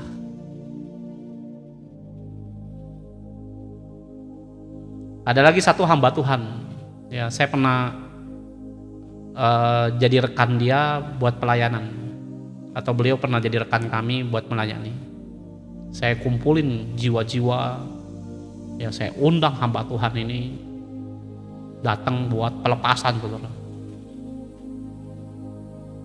Istri saya ngundang banyak jemaat, datang semua, datang saudara. Ngapain saya undang hamba Tuhan ini pelepasan?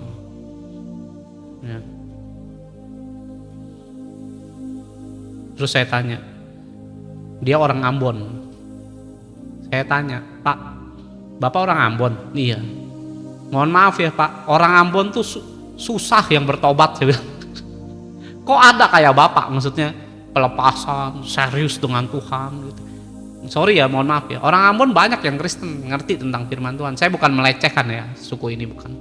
Tapi untuk yang serius dengan Tuhan jarang ada. Mau gelarnya pendeta sekalipun serius dengan Tuhan jarang ada. Bukan gak ada, jarang. Apalagi sampai pelepasan segala, jarang ada. Ya, justru ngelakuin dosanya lebih hebat-hebat mereka itu. Apa untuk bertobat kayak gini? Dia bilang, kok bisa sih Pak? Dia cerita, saya ini dulu pelaut. Ya orang Ambon tuh banyak yang pelaut. Dan cerita, saya ini pendosa dulu. Dosanya gimana? Ceritain saudara. Wah, saya pukulin istri saya. Saya gebukin, saya tendang, nggak pernah kasih duit, serius. Dalam waktu itu kan, saya bilang jarang orang Ambon tuh mau bertobat tuh, jarang. Ya mohon maaf ya teman-teman yang orang Ambon, sekali lagi ya saya cuma menceritakan kesaksian, bukan mendiskreditkan suatu suku ya. Cici saya udah bertobat, ya udah terima Yesus. Ya. Kenapa? Karena doa. Ya doain. Akhirnya cici saya masuk penjara, keluar terima Yesus. Ya itu udah pernah disaksiin juga. Nah, saya kembali dengan hamba Tuhan ini. Ya saya pukulin istri saya tendang, nggak kasih uang. Mohon maaf ya, dibilang saya main perempuan sana setiap mendarat ya kapalnya di kota ini. Mohon maaf ya, main perempuan, berzina saudara-saudara.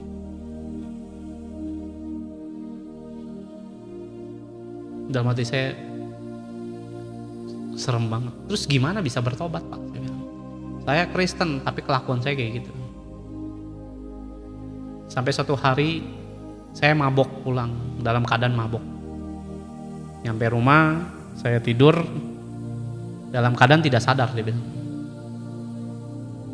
Terus istri saya itu bukain sepatu, gantiin baju, dilapin kepala saya, badan saya dilapin semua, dibersihin dari kayak minuman gitu kan bau saudara, alkohol itu kan bau, dilapin, selesai ya udah ganti semua.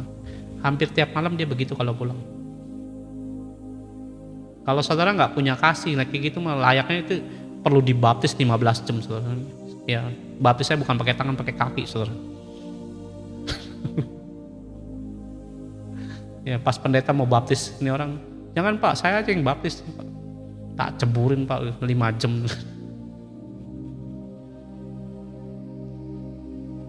Dan istrinya berlutut di kasur, di bawah kasur dia berlutut, dia berdoa begini, Tuhan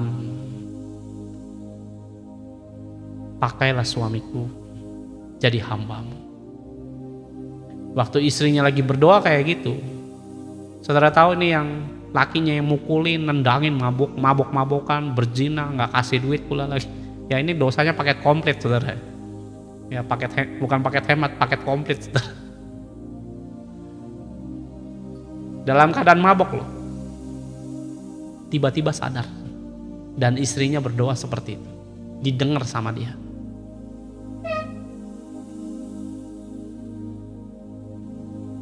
Dan waktu dia dengar seperti itu, nangis saudara. Nangis, dan itulah yang membuat saya bertobat. Kok ada orang kayak gini gitu. Maksudnya udah dijahatin tapi mau doakan saya seperti itu. Ya jodoh daripada Tuhan. Gak akan namanya menyerah di tengah jalan saudara. Ya seringkali saya juga pernah berkali-kali mau nyerah dalam hidup. Walaupun jodoh daripada Tuhan. Berkali-kali. Tapi istri saya itu yang nahan, nguatin saya. Ya perempuan tuh lebih kuat ketimbang laki-laki. Dan itu perlu saya akuin. Ya buat kalau saudara namanya jadi seorang perempuan, ngerti tentang firman, kamu tuh tangguhnya luar biasa. Sebenarnya kalau tahu firman. Masalahnya banyak perempuan juga yang cengengesan misalnya. Kenapa? Firmannya geblek, makanya nggak tangguh. Sebenarnya tangguh perempuan itu kalau diisi firman dengan tepat. Ya, kayak perempuan-perempuan Kristen, dengar baik ya. Kalau kamu tahu firman, kamu tuh luar biasa ketimbang laki-laki. Ya saya sendiri laki-laki, ya bukan merasa mau memihak perempuan, bukan. Tapi memang betul saya melihat laki-laki itu lemah. Tanpa perempuan yang diisi firman gak akan kuat kita sebagai laki-laki. Nah, saya mau sampaikan ya, dan didengar orang itu, dia bangun, dia bertobat, sejak itu hidupnya berubah. Dan akhirnya dia sekolah, jadi hamba Tuhan. Dipakai Tuhan sampai hari ini luar biasa. Saudara tahu istrinya akhirnya meninggal. Setelah pelayanan bareng, meninggal istrinya. Waktu dia meninggal, saudara tahu dia nyembah berapa puluh jam lah, saya lupa. Dia nyembah. Istrinya hidup kembali setelah berapa puluh jam meninggal. Saya dengar kisah-kisahnya, gila ini orang benar-benar. Dia nyembah Tuhan, Tuhan bangkitin istriku. Saya nggak mau ditinggal. Kenapa? Karena event itu dibilang. Dialah yang membuat saya itu bertobat. Saya nggak mau ditinggal. Saudara tahu istri udah mati berapa jam, bangkit kembali.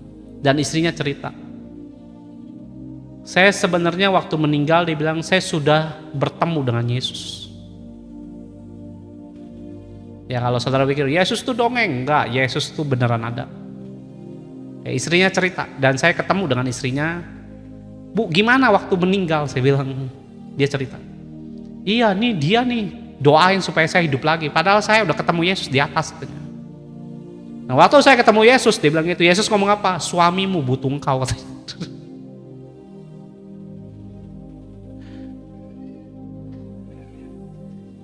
Ya, dibilang suamimu masih perlu engkau.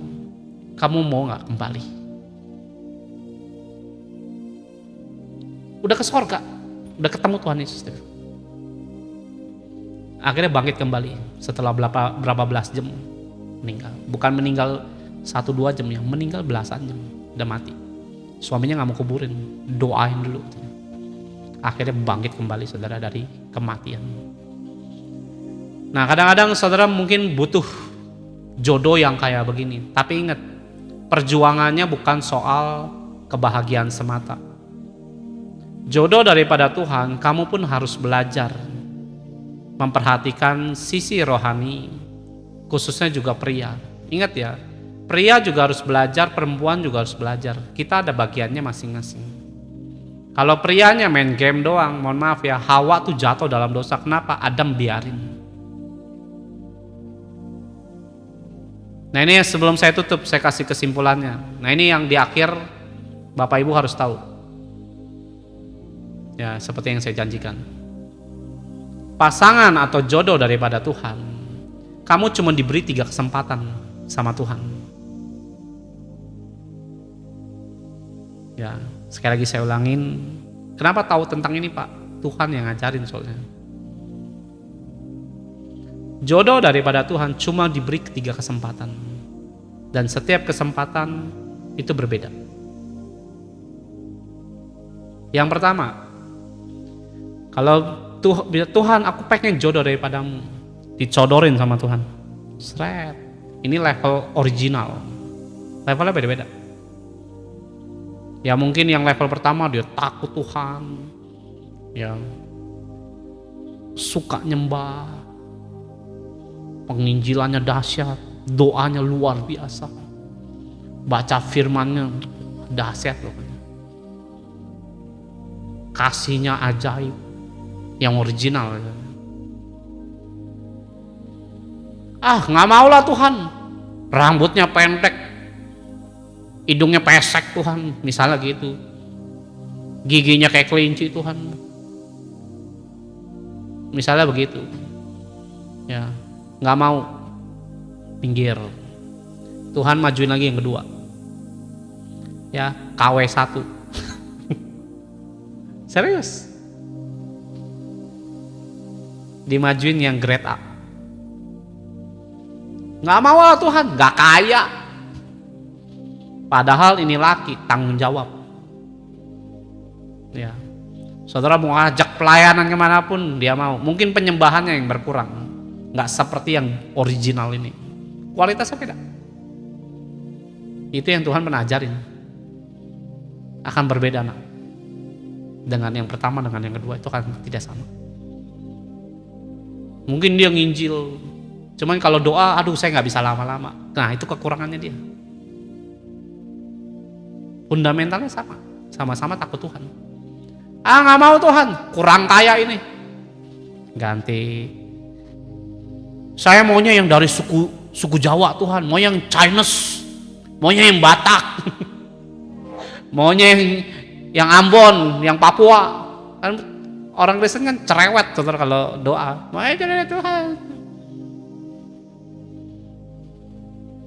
Wush, haleluya. puji Tuhan tanggung jawab ya. Jangan kabur. Nah kayak gitu saudara. Muncul yang ketiga. Ya paling ya pelayanan ayo. Ya tapi dia nggak serius-serius banget. Nggak seperti yang pertama dan yang kedua. Yang ini kualitasnya menurun.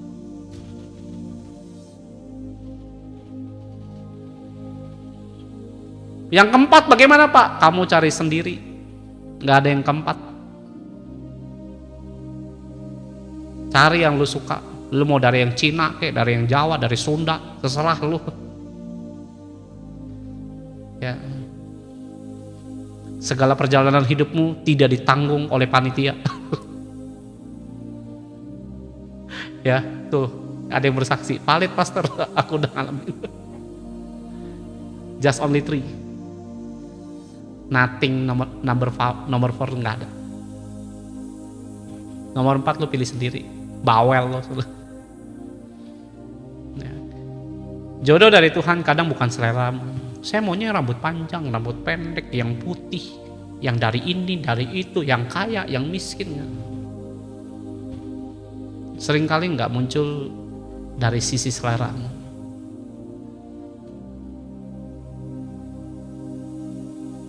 Nah, Ribka dan Rahel tuh cantik perawakannya. Tapi saya percaya cantik di sini tuh Tuhan bisa melihat hatinya, bukan hanya mukanya semata.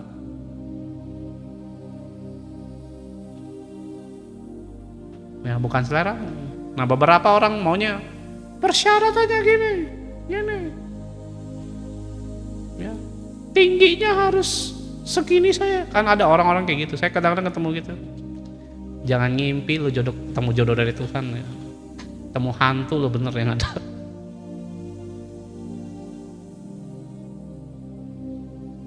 Ini yang saya mau kasih tahu saudara. Jodoh dari Tuhan tuh ada nggak Pak? Ada. Setiap saudara tuh punya. Nah makanya beberapa orang ketemunya di mana? Di tempat ibadah sebenarnya. Di mana lagi pelayanan. Di mana lagi menyembah Tuhan. Bukan lagi di nightclub saudara. Saya pernah ketemu orang Kristen yang ketemu di nightclub, akhirnya sekarang pelayanan. Dulu pengerja kami. Itu nggak ada serius-seriusnya ikut Tuhan, serius beneran. Dia penabur saudara, pendana ibadah. Dan saya ngeliat orang ini, wah nggak ada serius-seriusnya ikut Tuhan. Kalau ada makanan, pilih ibadah sama makanan dia pilih. Nah itu saya bilang, dari situ udah kelihatan, wah ini mah manusia aneh. Jalan-jalan apa ibadah? Jalan-jalan dia pilih.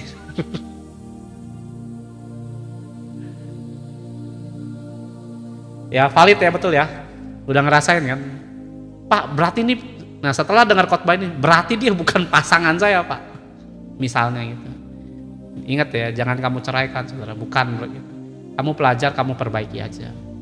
Ya bisa nggak Pak untuk memperbaiki itu? Bisa. Tapi kamu nggak akan namanya seperti apa yang Tuhan siapkan, itu beda kualitasnya. Hanya itu aja. Saya sama istri saya nggak capek-capek namanya ngumpul berpikiran tentang namanya visi misi, itu nggak susah-susah. Kami udah sama-sama saling ngerti dengan sangat simple, tanpa paksaan, tanpa namanya harus berdoa berlutut bayar harga gini-gini, nggak perlu. Kita berdua nggak pernah ngelakuin itu. Kenapa? Karena kita jodoh dari Tuhan, udah sama-sama fundamentalnya udah dibangun dari Tuhan, dan Tuhan udah kasih arahan gini, kita tinggal maju. Kita mau sikat yang mana, ayo dalam pelayanan ya. Itu bedanya. Nah kalau misalnya Pak yang ketiga Pak, ya kadang-kadang mungkin dia mengizinkan kita ibadah bla bla bla, dan dia masih mungkin ya terlibat beberapa melayani Tuhan dan sebagainya. Nah itu yang ketiga. Yang keempat tuh paling parah biasanya kalau kamu yang pilih, itu kacau balau itu bisa. Makanya saya mau sampaikan ke Bapak Ibu, sejujurnya bukan orang Kristen nggak ada namanya yang dijodohkan Tuhan tuh, bukan nggak ada, ada, hanya sedikit. Hanya sedikit ya. Kalau yang dari Tuhan tadi saya udah bilang ya, kalau dibilang Pak saya bertanggung jawab, puji Tuhan ya, tapi orang dunia juga banyak yang bertanggung jawab. Tapi bukan itu dasarnya. Dasarnya adalah kamu harus ngerti bagaimana kita dipasangkan dengan Tuhan, pasti buat ngelayanin Dia. Dan bagaimana perjuangan itu sampai saudara akhiri dan hidup dengan namanya Tuhan yang kita sembah ini, yang bernama Yesus Kristus. Ya, jadi yang pertama sekali lagi kamu harus belajar takut Tuhan. Gak bisa kamu minta jodoh dari Tuhan sedangkan saudara hidup juga kacau balau. Dalam 2 Korintus 6 ayat 14 ya dikatakan bahwa carilah yang seimbang. Ya, jadi Tuhan tuh sendiri juga akan ngajarin tentang keseimbangan. Ya, jadi bukan cari yang semau-maumu. Ya, jangan cari di aplikasi. Ya, banyak pelacurnya itu. Ya, banyak laki-laki juga yang kurang baik. Ya, jadi bukan carinya di aplikasi. Carilah. Ya, cari Tuhannya dulu, saudara. Latih rohmu. Kalau Tuhan melihat bahwa ini semua bisa namanya sudah memenuhi persyaratan di mata Tuhan, kamu akan ketemu pada waktunya. Jangan takut namanya dengan umur, gak usah pusing. Tuhan tepat pada waktunya memberi itu semua. Mungkin kelihatannya 40 tahun kelamaan Pak, misalnya udah uzur Pak, mungkin gitu ya, udah telat menikah. Di hadapan Tuhan gak ada telat menikah. Ya, ada satu nenek, ya ada satu saya diceritakan sama, saya lupa siapa orangnya. Umur udah 70 apa 80 tahun nggak pernah nikah, saudara. 70 kalau nggak salah, nggak pernah nikah. Nikahnya di umur berapa Pak? 70 tahun. Ketemu pasangan yang orang luar negeri, dia kalau nggak salah orang Belanda. Ketemu, nah yang perempuannya orang Indonesia. Ketemu, layanin Tuhan mereka sama-sama. Dia bilang nggak ada yang nyangka ya, kok bisa kayak gini ya. Ya dengan Tuhan tuh nggak ada yang tahu. Ya mungkin karena justru yang terlambat adalah kamu menyadari bahwa jodoh daripada Tuhan itu bukan soal timing waktu kapan gitu.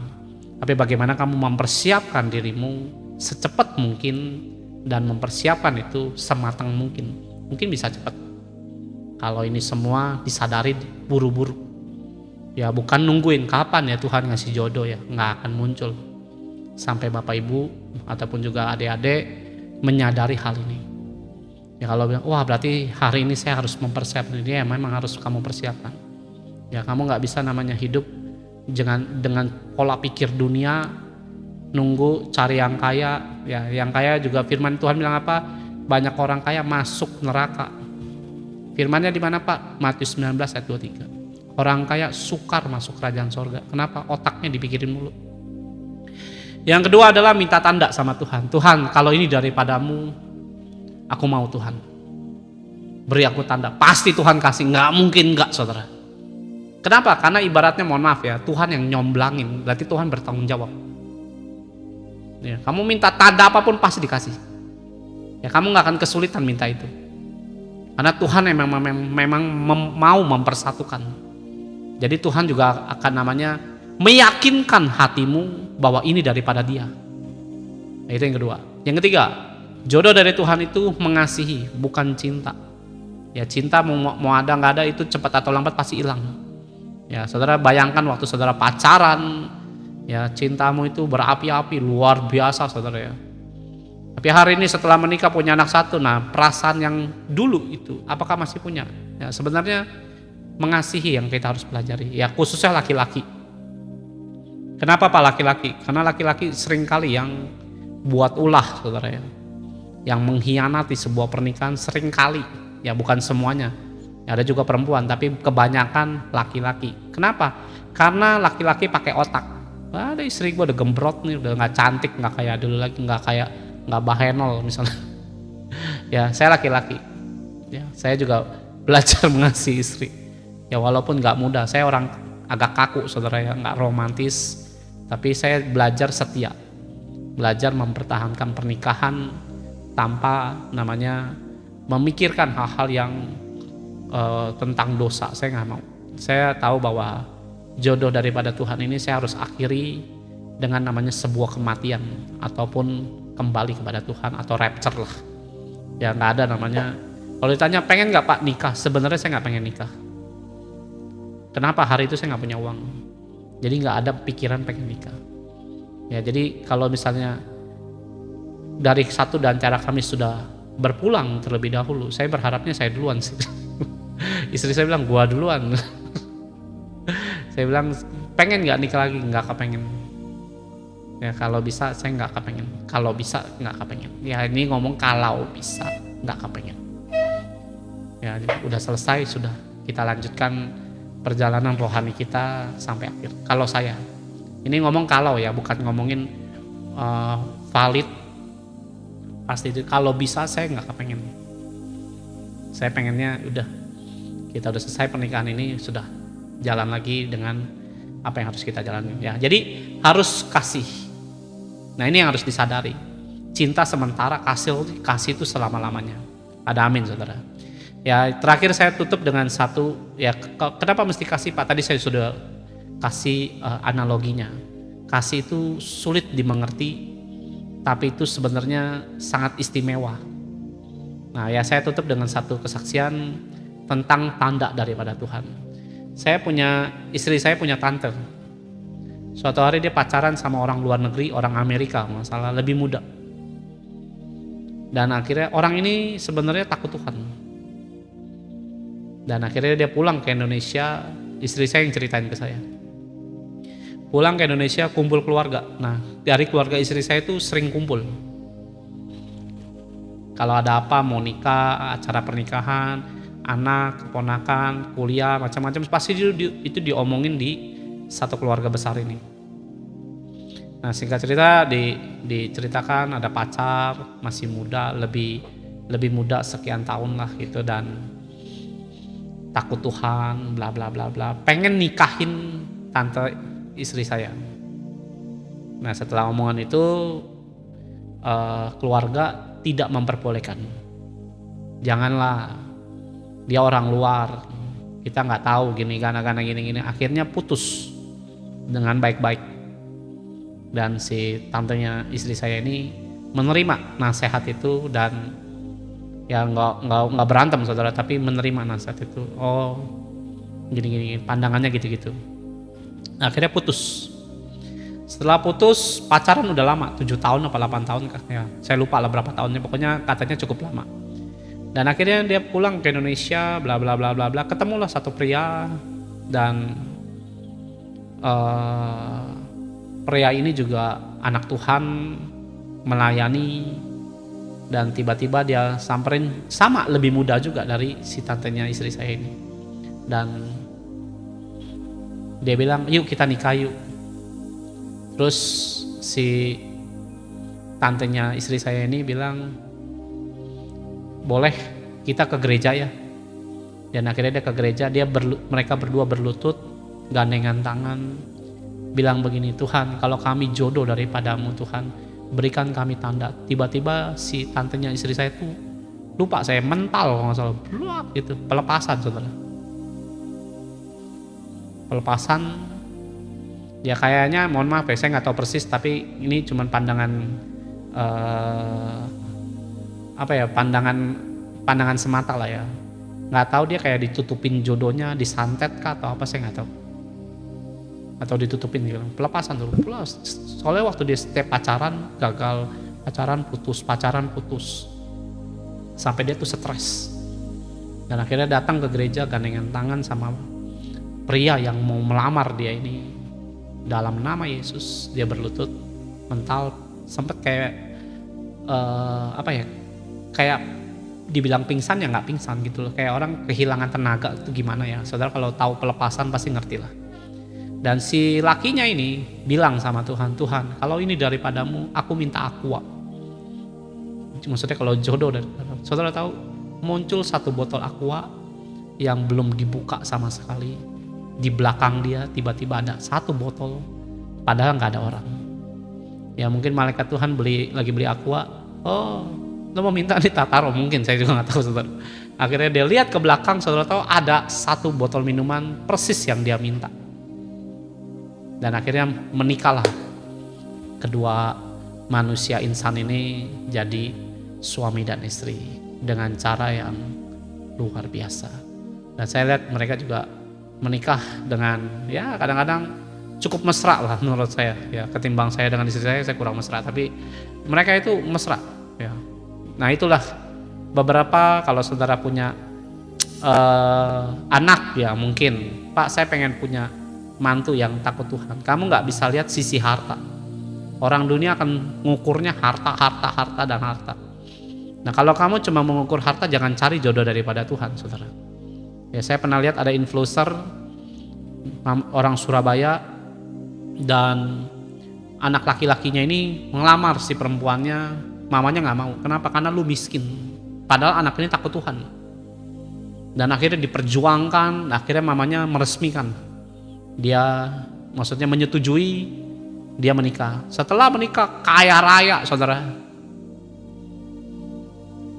Sekarang kaya raya.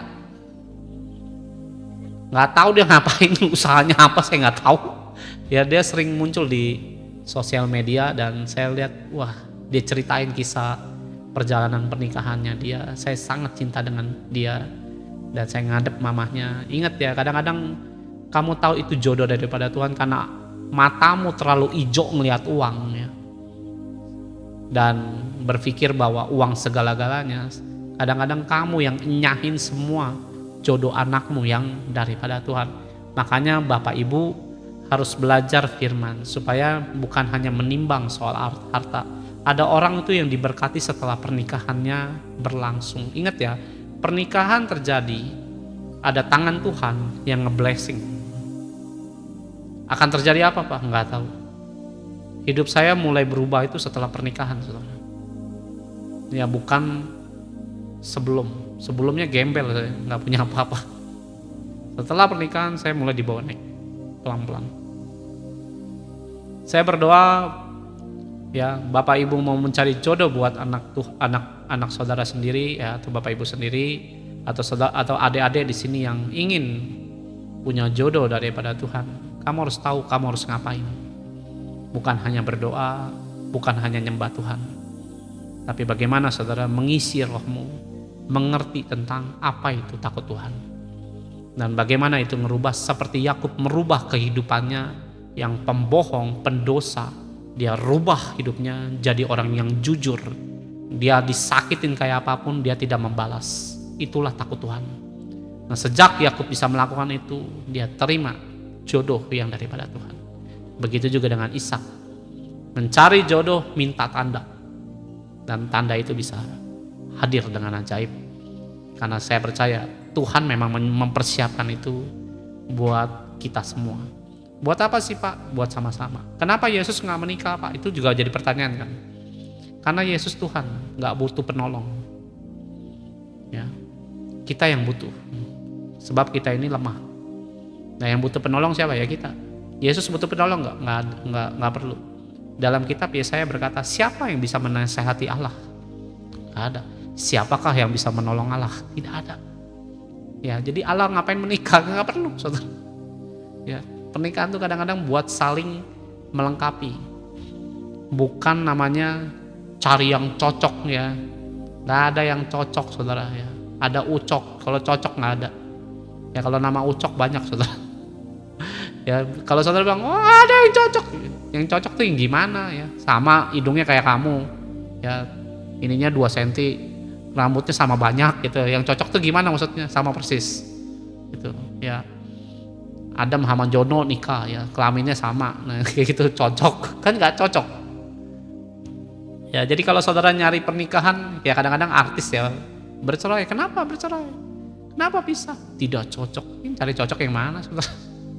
Ya memang pernikahan bukan cari yang cocok. Ya beberapa orang menyadari pernikahan itu adalah saling melengkapi. Ya dia kurang, kita yang tutup. Saya kurang, dia yang tutup. Itu tugas pernikahan tuh kayak gitu, bukan namanya cari yang seleramu sama persis. Saya sukanya nonton, saya sukanya gini, saya suka ini. Lebih baik kamu cari yang sukanya Tuhan daripada pandangan dirimu semata. Saya berdoa Bapak Ibu pelajari tentang jodoh daripada Tuhan.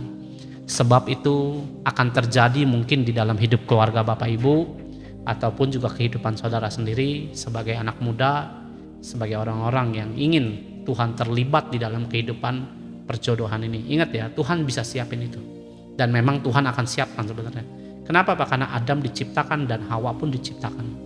Ya, dan Tuhan sendiri yang berinisiatif bahwa tidak baik manusia seorang diri. Itu sebabnya Allah ciptakan pasangan kehidupan untuk seorang Adam. Saudara diberkati dengan firman-Nya malam hari ini, bisa katakan amin.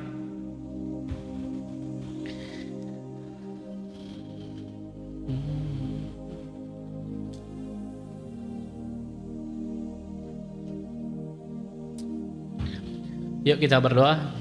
Tuhan, terima kasih untuk malam hari ini kami boleh belajar tentang jodoh yang daripada Engkau. Beri kami kepekaan Tuhan, khususnya anak-anak-Mu yang mungkin punya anak ataupun keturunan yang kelak di depan dia harus menikah, punya pasangan. Thank you Tuhan, jangan ada ketakutan. Saya nggak tahu itu firman buat kita malam hari ini, saya nggak tahu itu tertujunya ke siapa. Ya, saya cuma terima pesan Tuhannya adalah jangan takut. Ya, misalnya takut jodoh ini apa bukan pada Tuhan, ya ada beberapa poin yang tadi saya sudah sampaikan, gak usah takut. Itu kata firman Tuhan atau kata roh Tuhan malam hari ini. Terima kasih Tuhan, berkati anak-anak-Mu ya Tuhan. Sekali lagi, biarlah kami belajar Bapa untuk takut akan Kau Tuhan, untuk hidup Bapa dalam perkenanan-Mu. Mari Tuhan, kalaupun juga ada yang berpasangan saat ini, kami berdoa Bapa dalam nama Yesus, biarlah semuanya Bapa Engkau berkati Bapa kehidupan keluarga ini ataupun keluarga kami semua. Kami percaya Bapa, jodoh daripada-Mu buat kami bisa menyenangkan hati-Mu. Dalam nama Yesus, dalam nama Yesus, semua yang diberkati katakan amin. Tuhan Yesus memberkati. Ya, jadi itulah khotbah tentang perjodohan jodoh daripada Tuhan. Nah, kalau saudara rindu memberikan persembahan, ya kalau saudara rindu memberkati Hineni Ministry, saudara bisa memberikan persembahan. Kalau saudara tergerak ya dan terbeban untuk mau memberkati, silakan. Nah, sekali lagi kalau mau tanya-tanya tentang khotbah yang tadi barusan dinaikkan, silakan saudara bisa tanya-tanya. Ya, jadi